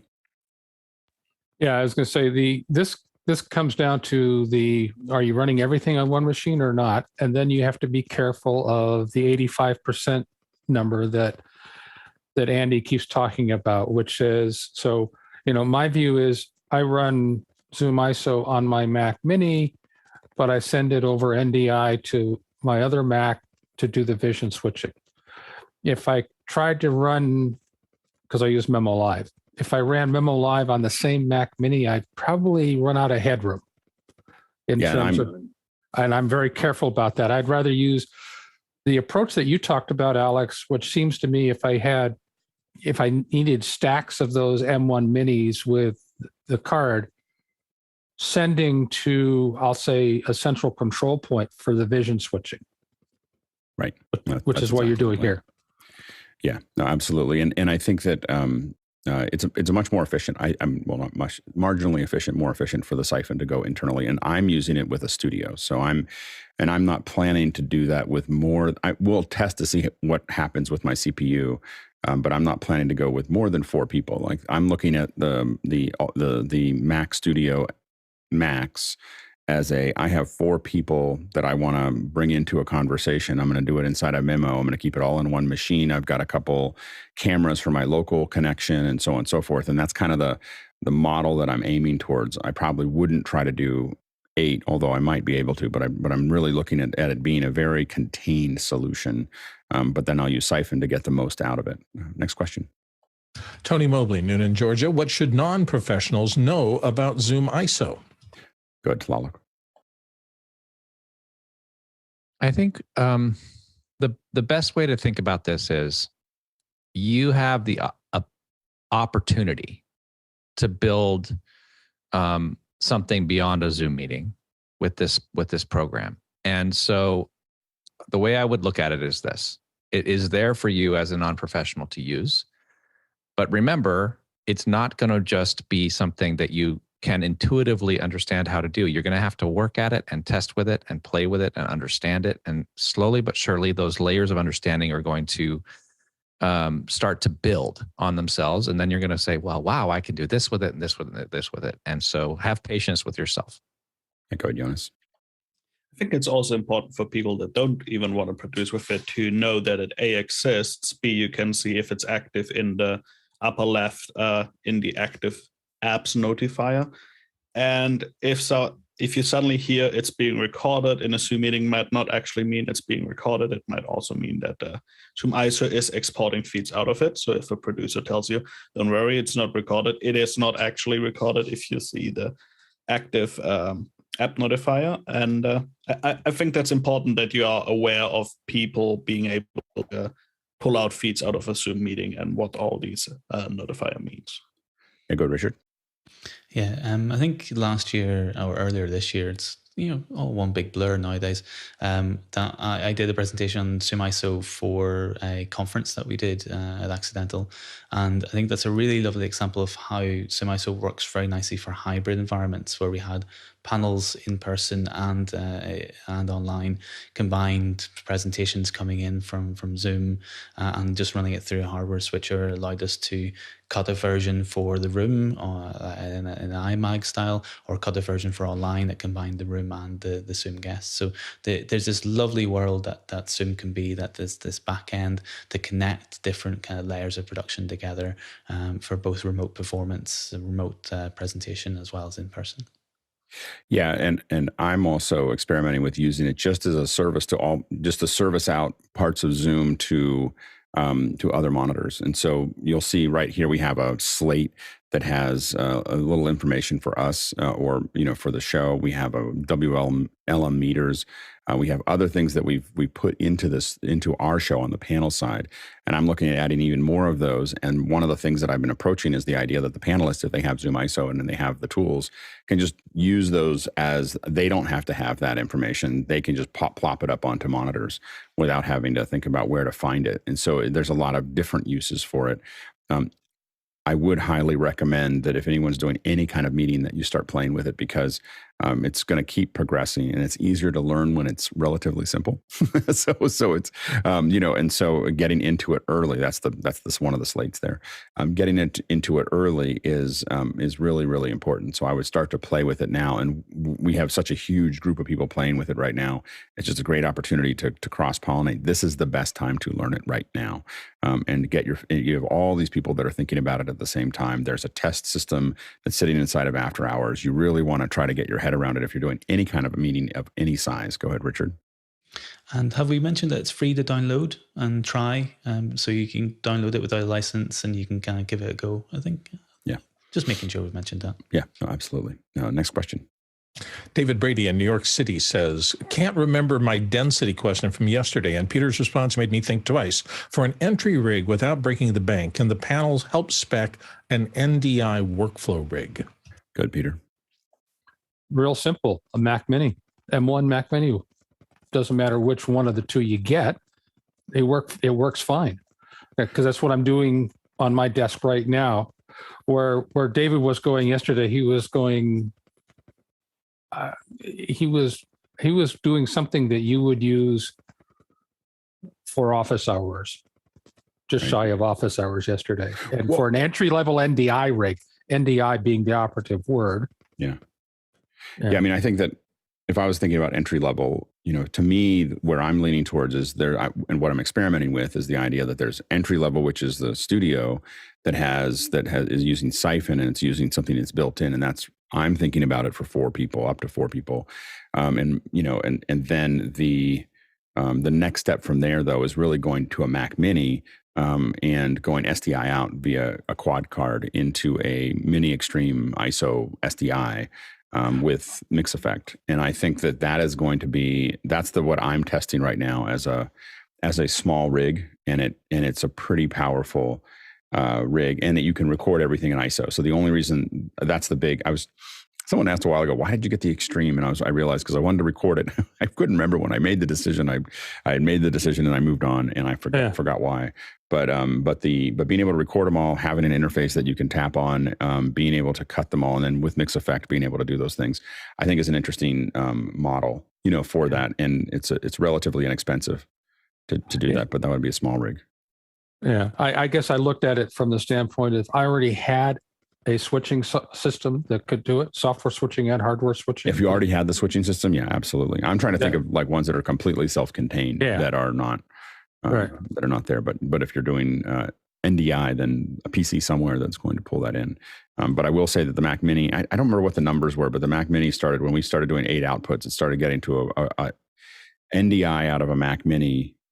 I don't remember if someone can pull up the numbers, but I know I viewed it as not viable. I was like, it definitely is. I've looked at the numbers; they are definitely non-viable. And yeah, I mean, it was 64% on NDI is exactly. not. Here's the numbers here: 64 when you hit that 8. So at the bottom here, you can see 2, 4, 6, 8. Those are the amount of connections per output, and here is blue line 64% hitting on NDI. So once you hit that, you're approaching saturation. You have no overhead left, so don't go past 8.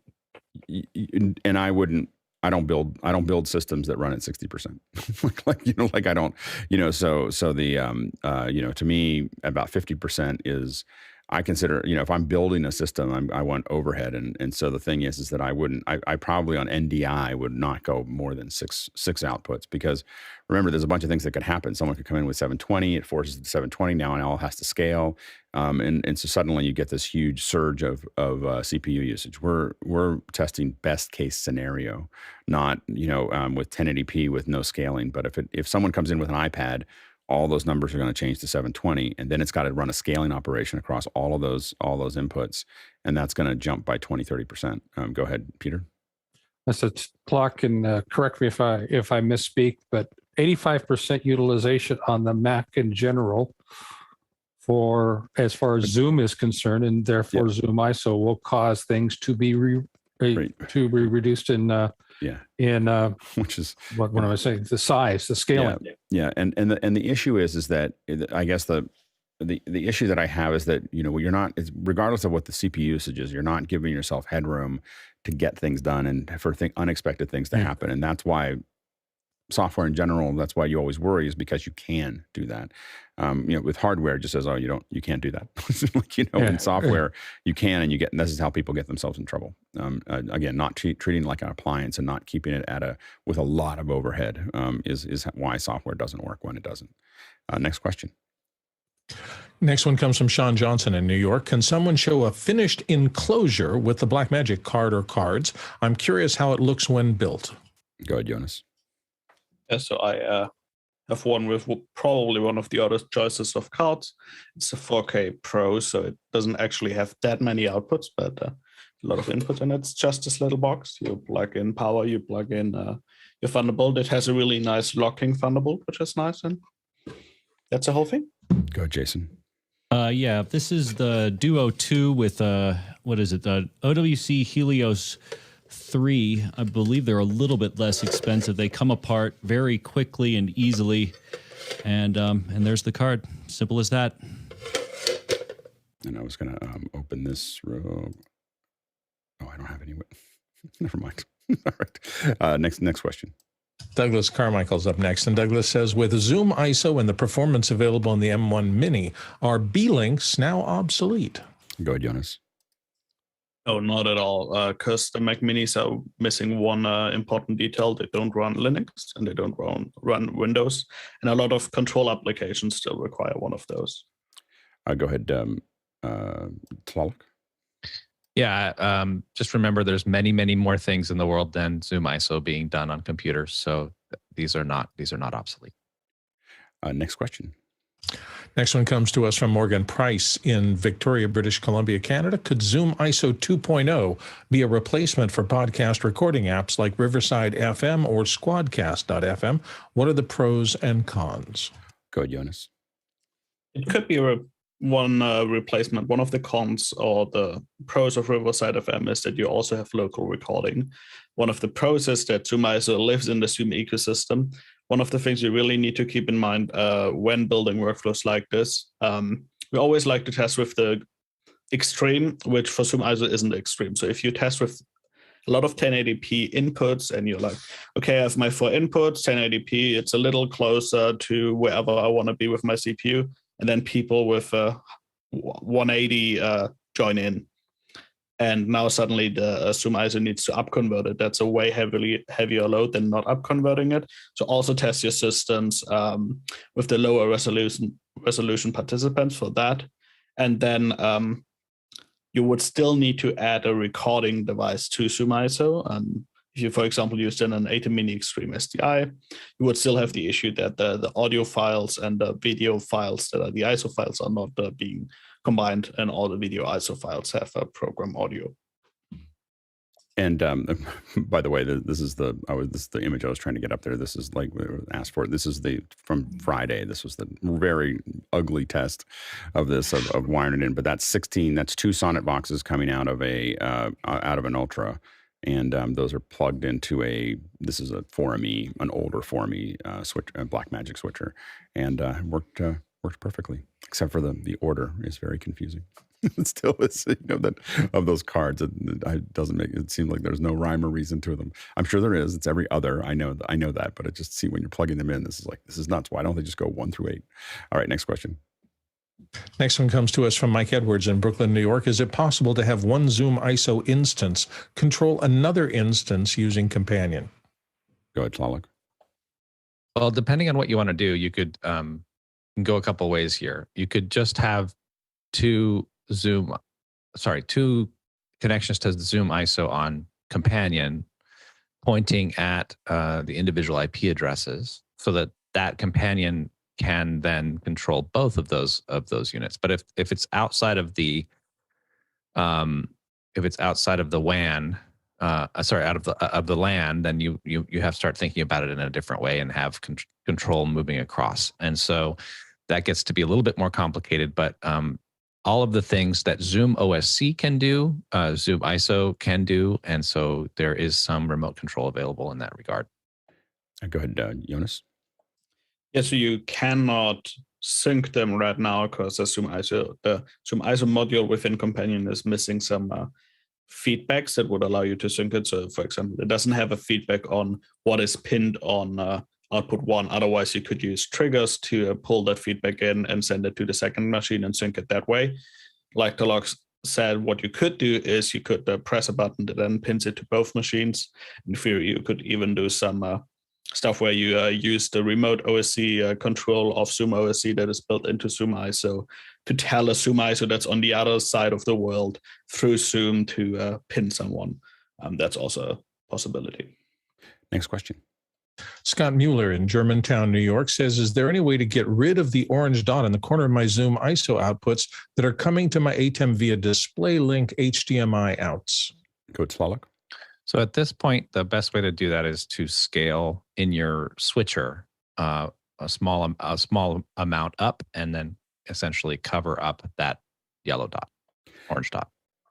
I do believe that there is a command line hack that will turn that off. So, and I think we're allowed to say it because it's dumb. it's Apple's doing something dumb. So I'm going to tell people that you can hack it. So far, there's an opinion at Apple that it's a security thing, and the security overrides anything that we need as production folks. And so They're making that decision. It's not an accident, and it's not going to go anywhere. But they seem to be leaving the door opened by allowing us to by allowing us to break it. So I believe that I don't know how long that will last. I believe that if you use the SDI outputs, you're not going to get those orange dots. We haven't seen them there. So the way to do this is to get past. It's the HDMI outputs, the more traditional ones that they're blocking. So if you use apps and if you move to SDI, and I believe that that's the same for NDI or Syphon, you're not going to get those blue dots. It's only the HDMI output, I believe, that does that. Go ahead, Tlaloc. Looks like we're hearing on chat that Apple's disabled that. Yeah, apparently in the newest OS, but not on the. So yeah, we're all it disabled the script, not the little dot.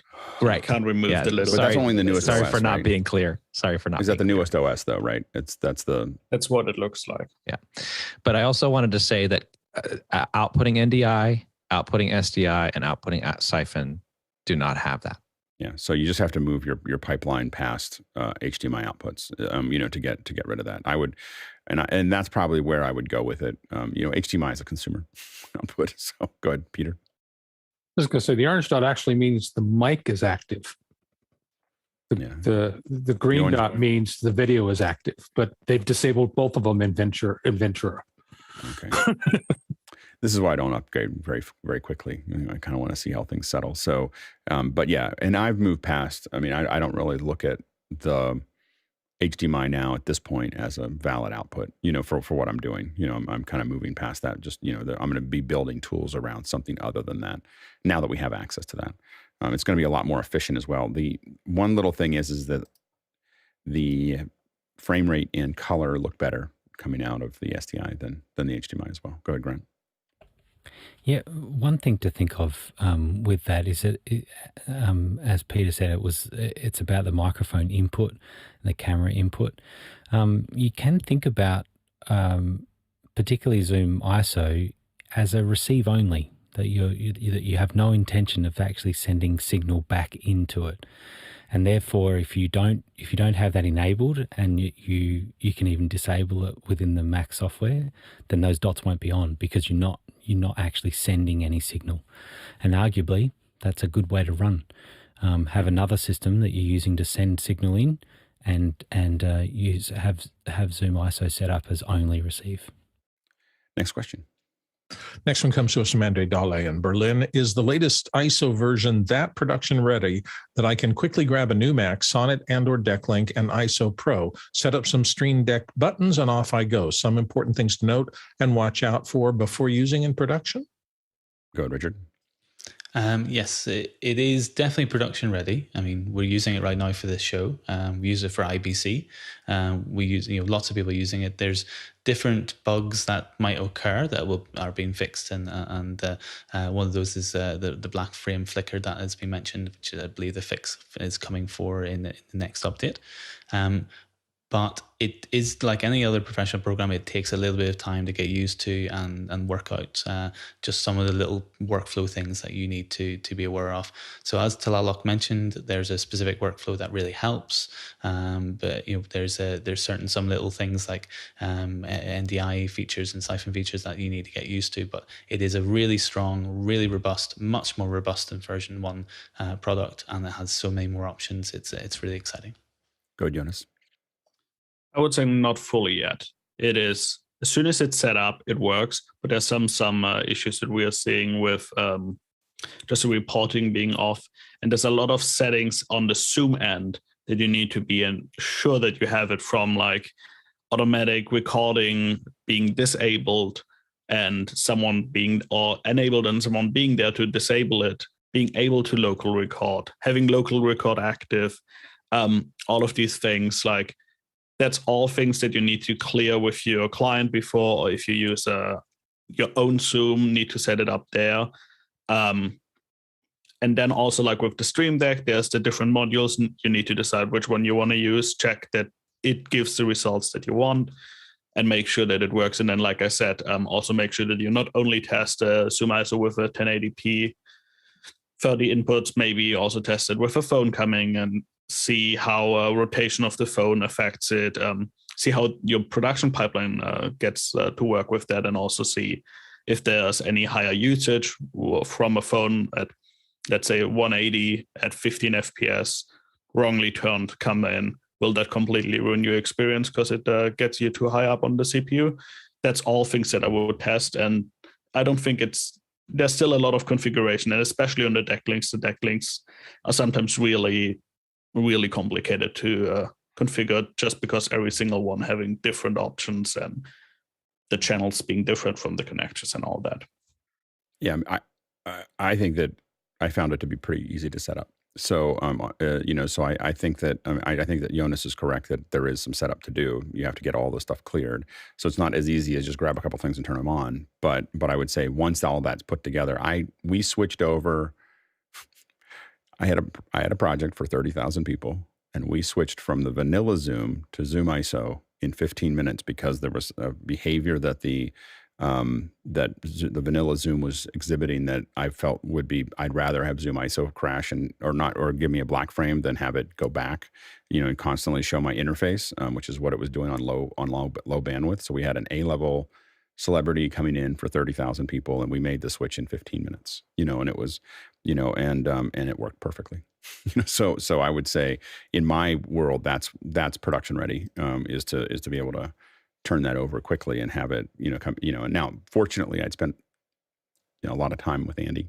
So I knew exactly like drop this down, move this over, drop this, because I was directing someone who had never used ZoomISO over comms to make the change, for me. So I'm literally just telling them what to do as they go through it, and it saved the show. Go ahead, Richard.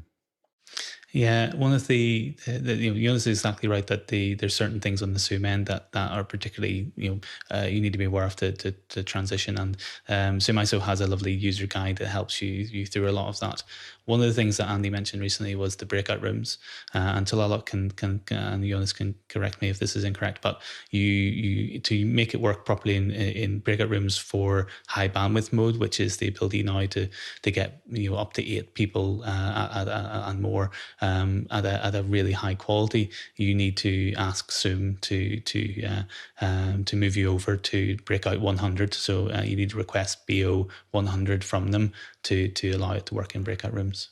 And that took about 30 minutes. One thing I am kind of amazed at with Zoom is the level of support in general. Like when I make requests, the level of or feedback, the speed at which they give the feedback is pretty intense. Go ahead, Talalok. Yeah, I mean, I think if you think about how the Zoom platform as a whole works, it is something that many, many, many people are using, and they all have different feature needs. And so I think it's important to recommend testing with your setup and infrastructure, depending on what your particular meeting holder, rules and regulations are. Jonas is exactly right. Some folks start, like I said earlier in the show, some folks have need for automatic cloud recording start, and that sometimes makes things tough on getting it always makes things tough on getting the capture to enable. And so think about when you're setting up for your production, what the participants in the room that you're going to be working with are going to be experiencing, and how that's going to work, and then go from there. So I think testing is important with any platform. And I will say, the quality of the cloud recording is soul crushing. So if there's any way that you can find a way to record it some other way, try to find it. Go ahead, Jonas. And one thing I also will say is part of our production workflows is also always to plan for failure. So still plan for failure and have a look what that looks like. Because one of the issues that we run into with ZoomISO is, let's say ZoomISO crashes and we need to bring it in again. Make sure that you don't need to re-log in. Make sure that you have a SAC token to get in fast if you need registration. And then also make sure that you have a backup recording, because the cloud recording can't serve as a backup recording, as you will need to disable and stop that to get ZoomISO to work again and then start a cloud recording again. So maybe have another client do like a local record of active speaker or something like that as like a tertiary backup. So plan those failures in and try and rehearse them. Can you tell people what a ZAC token is? So a ZAC token is a way of logging in over the API. Then they give you a little token that you can put into ZoomISO or ZoomOSC that then tells ZoomISO, ZoomOSC, hey, I want to log in with this login that has been created online. And that way you can get in without going through the whole process of opening a browser, entering your password, email, and then go back. Next question. Next one comes to us from Dave Chalmers in Glasgow, Scotland. What are the main reasons to use ZoomISO 2.0 over the standard Zoom Rooms software, which has up to 3 NDI outputs? Go, Jonas. I would spin the question the other way around. And there's a lot of great things with ZoomISO, and ZoomISO probably is going to become the standard for Zoom contribution. For most cases, there's a couple one that I'm going to list. The Zoom Rooms are still more better for the use case. Screen sharing still seems to work better on the Zoom Rooms, especially with audio. Stereo audio seems to be working better on Zoom Rooms. And there's a lot, and it works on Windows. Those are like the 3 main points where Zoom Rooms are more effective. And with the NDI, we also have it seen rock solid.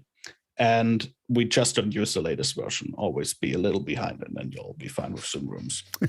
Good guy. Well, the biggest thing is that with ZoomISO, you can use it in a breakout room. So with Zoom Rooms, we can't get out of the breakout room. So that's the huge deal breaker for a lot of folks. But as far as stability goes on the Windows side, on AWS, we're getting way more than 3. We're getting 6. I've seen 12 outputs, but yeah, we can do 12. It's just stable for stability reasons. We'll do segmenting of machines. So we'll run 2 Zoom Room clients at the same time, and then we'll bust them out 6 and 6. So that way you can get a lot more outputs in. So yeah, the big benefit for us is running it up in the cloud, even though you can get Mac instances up. And I know Jonas has been playing with that. But yeah, for the biggest thing for us is just breakout rooms. Tlaloc.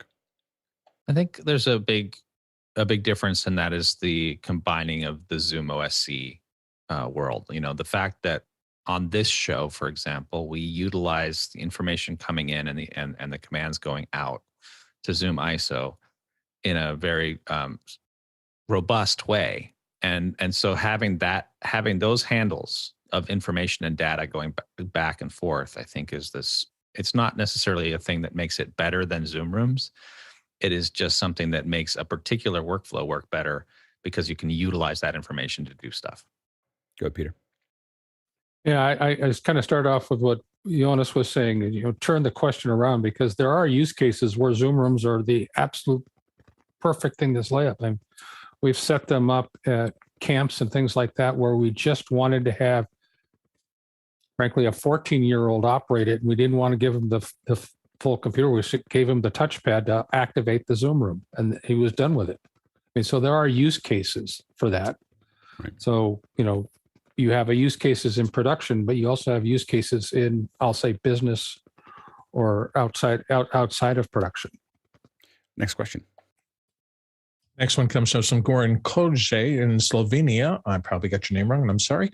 Should Blackmagic Design UltraStudio Monitor 3G perform the same with ZoomISO as Decklink? Since I already have one Blackmagic monitor and I also need HDMI out, I would save some money and space. Any recommendations for a 4-to-1 Thunderbolt splitter? Or 1-to-4. Yeah, go ahead. 1-to-4, sorry.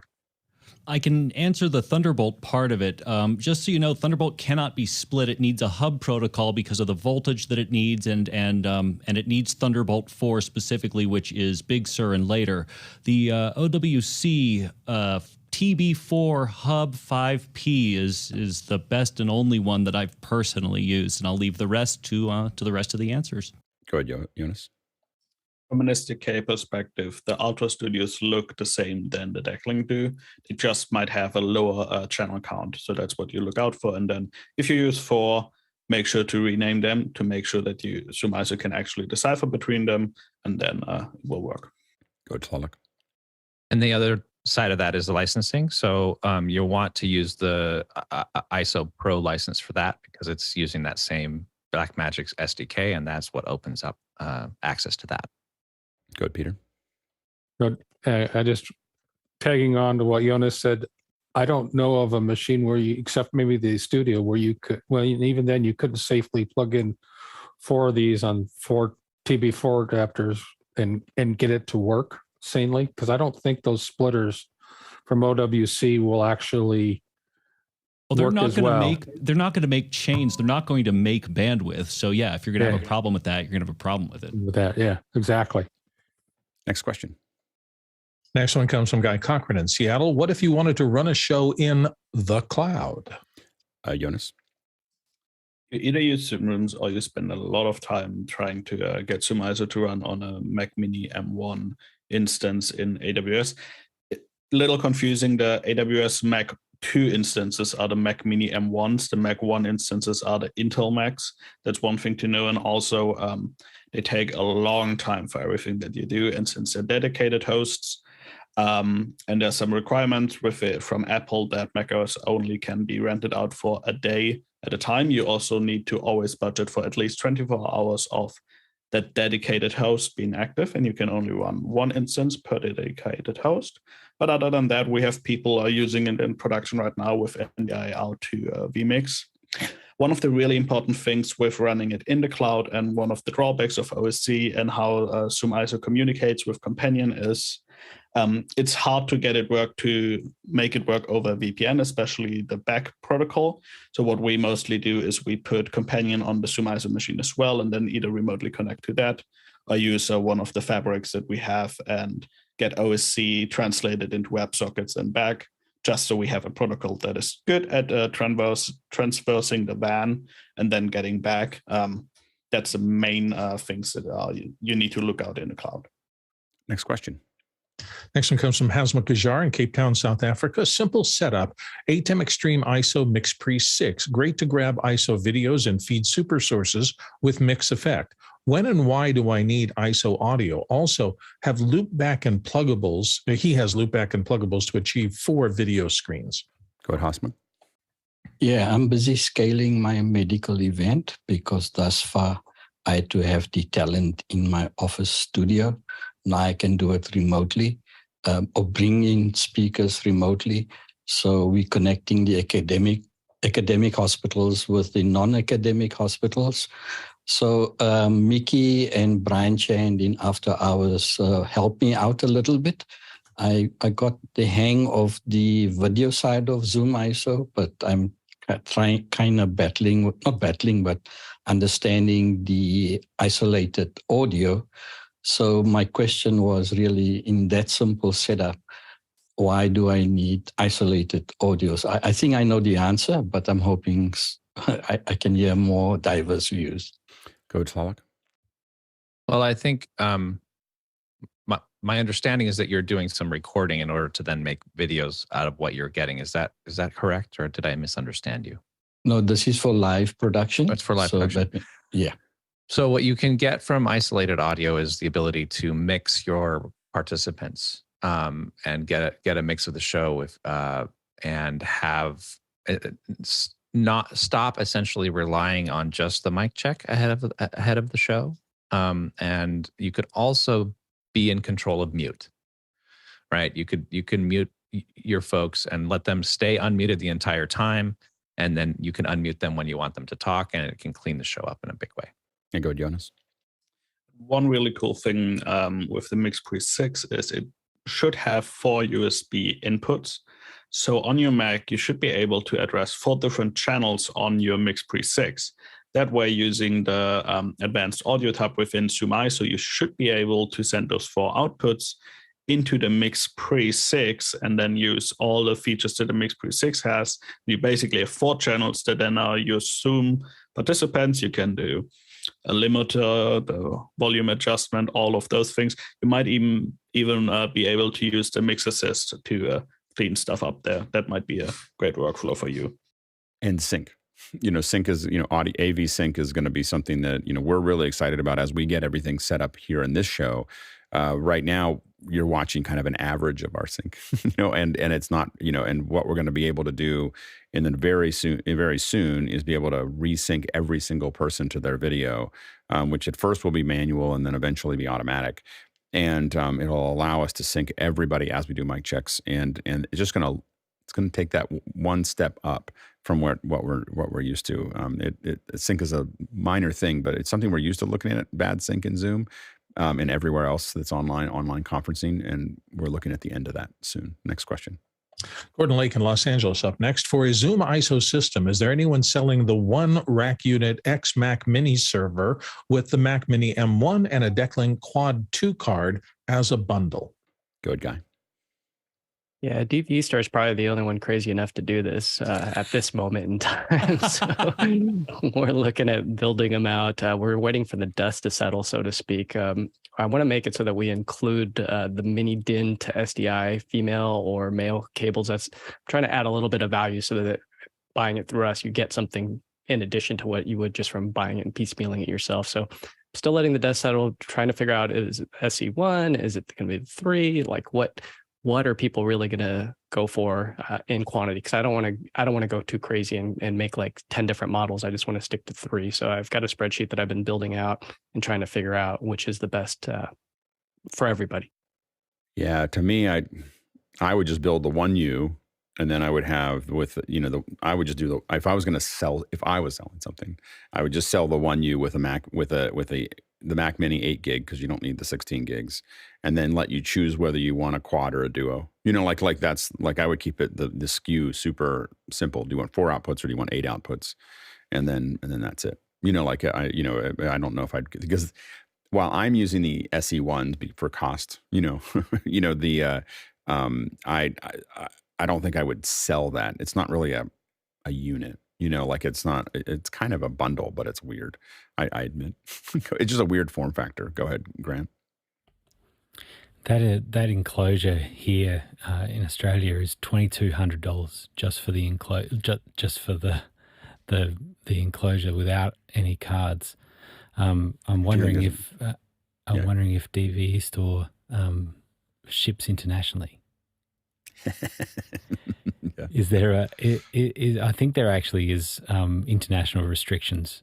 There is international restrictions, so we'd have to be careful as to how it was built out and if we assembled it. If it's inside, I'd have to go ask our rep and see what the deal is. But yeah, we used to sell a much more expensive option for Skype with NewTek. So I mean, we're talking that one was $8,000, I believe. Yeah. So and that was only 4 Skype, outputs.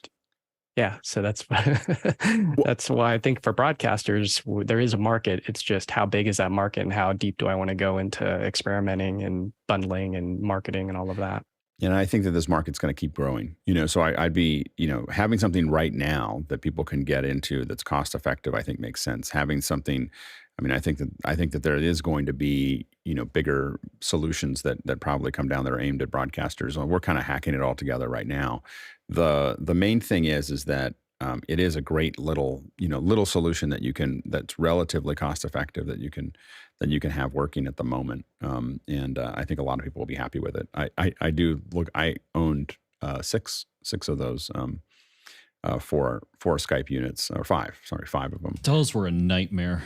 They were a nightmare. The Dante didn't really work. So Dante didn't really work. It just slowly drifted out of sync, because I don't think anybody at Microsoft or the Skype team actually tested it.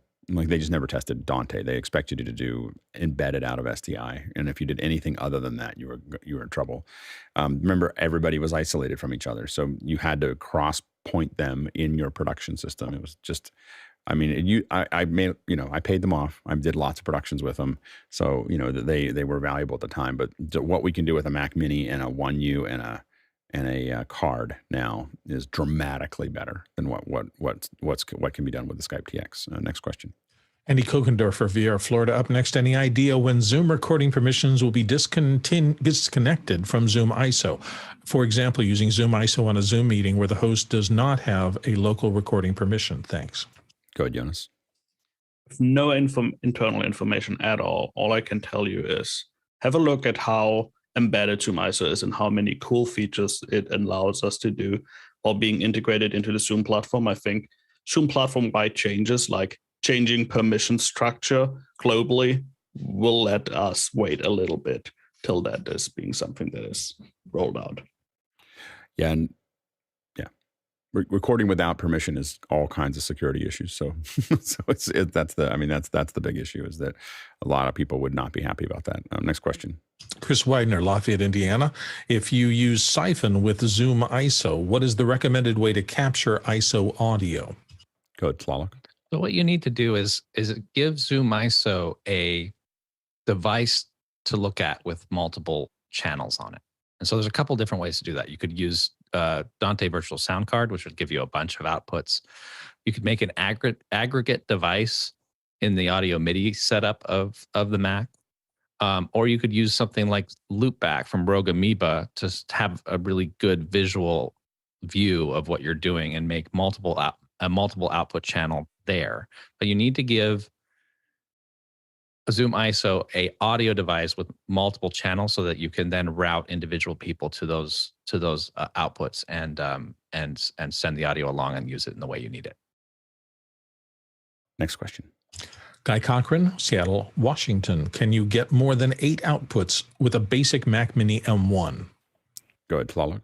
I think maybe this was a softball because there's no speak of resolution. So by turning the resolution down, you can add more outputs. You could, yeah. But I wouldn't recommend more than 8 out of a Mac Mini based on the test that we did. And this has to do with the fact that it's just hard to get. The NDI starts to run high. And the SDI would require you to put another Decklink card in, and it suddenly pushes the CPU usage up, so by significant amount. So I would recommend 8, considering a Mac Mini as an 8 output machine. Next question. Dave Chalmers in Glasgow, Scotland says, if you want to locate your ZoomISO machine in an apps room, what's the best way to get the StreamDeck and/or Companion remote control connection? Go ahead, Jonas. There's a couple of ways. First of all, locate Companion closest to the ZoomISO OSC as possible, and then remotely control the Companion. Second, you could use a StreamReaver. You can still get a copy of that to send the OSC over SOT around, and then connect a Companion on the other side. And third of all, if EasyCast comes out, that might be a use case. And fourth, you could also, we're working on a solution for that for our company. So if that's something that you're interested in, you can let me know your use case and we might be able to make it public. Next question. Andy Kokendorfer, Vieira, Florida. What are the ZoomISO requirements for signal acquisition on the Zoom app? Go ahead, Jonas. If you are able in the UI to do a local record, you should be able to acquire a signal through ZoomISO. Go ahead, Tlaloc. I think Jonas covered it. And just one other thing is make sure that there's no cloud recording enabled when you start the capture enable. Next question. Show friend and Best in Corona. I saw a discussion on ZoomISO is applying flash within the video pipeline. Is this true? And if so, does this impact the HIPAA compliance of the video feeds for certain venues? And he notes vulnerability discovered 8,000. I'm not sure what that means. Go ahead, Jonas. We were talking about a black flash that came up with some issue in the rendering pipeline, not about embedding flash in the pipeline. Flash is dead. So it's dead as a doornail. Long rest flash. Yeah. Next question. After Matthias Hulita, looks like in Helsinki, Finland, after release of ZoomISO 2.0.4, I have not been able to connect ZoomISO OSC with Companion when using ZoomISO without a license for testing.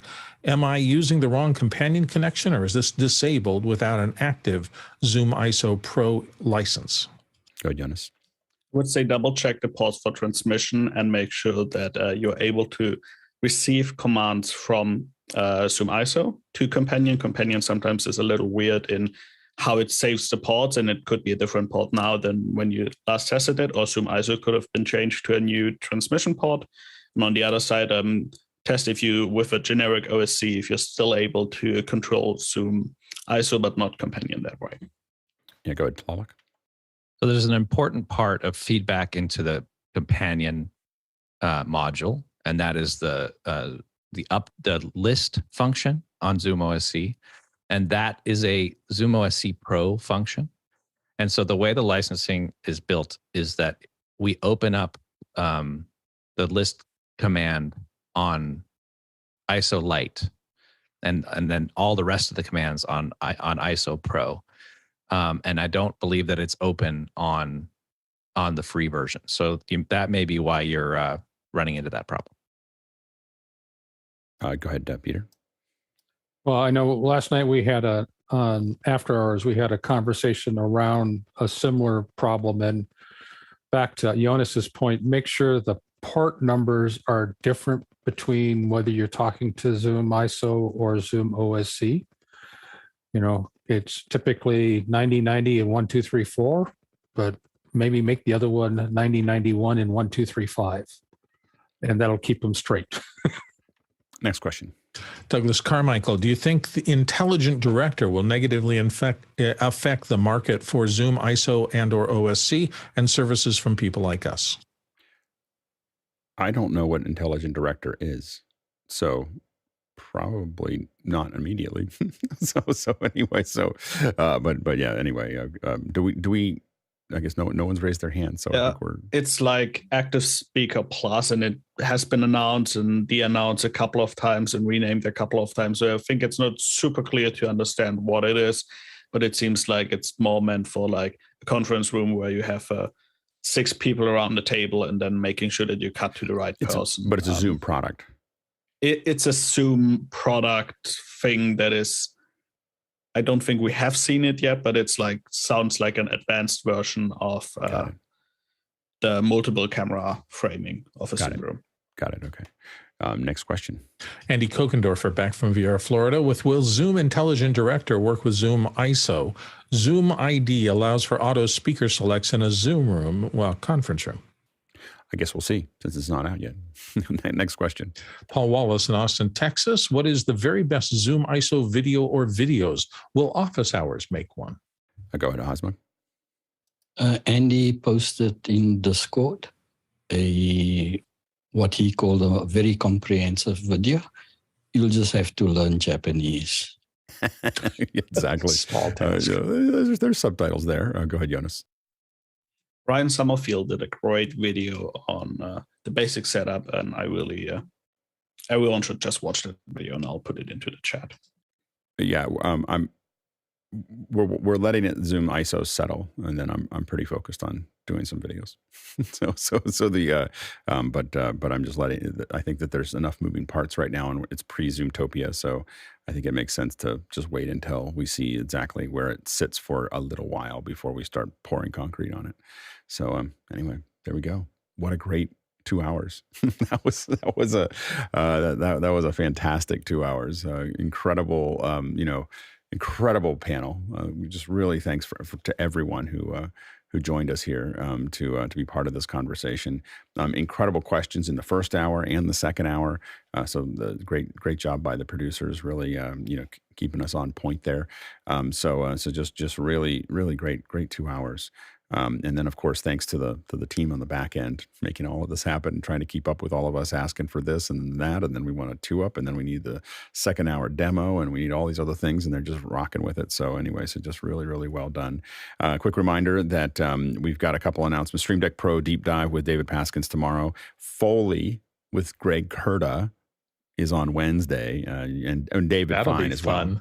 Oh man, it's David Fine and Greg Kurta doing Foley. That's our audio Wednesday. So also Wednesday's a great day to be asking audio questions because you're going to have some real masters there. So definitely jump in. Thursday we have masterful interviewing. So how do you approach interviews, which will be great.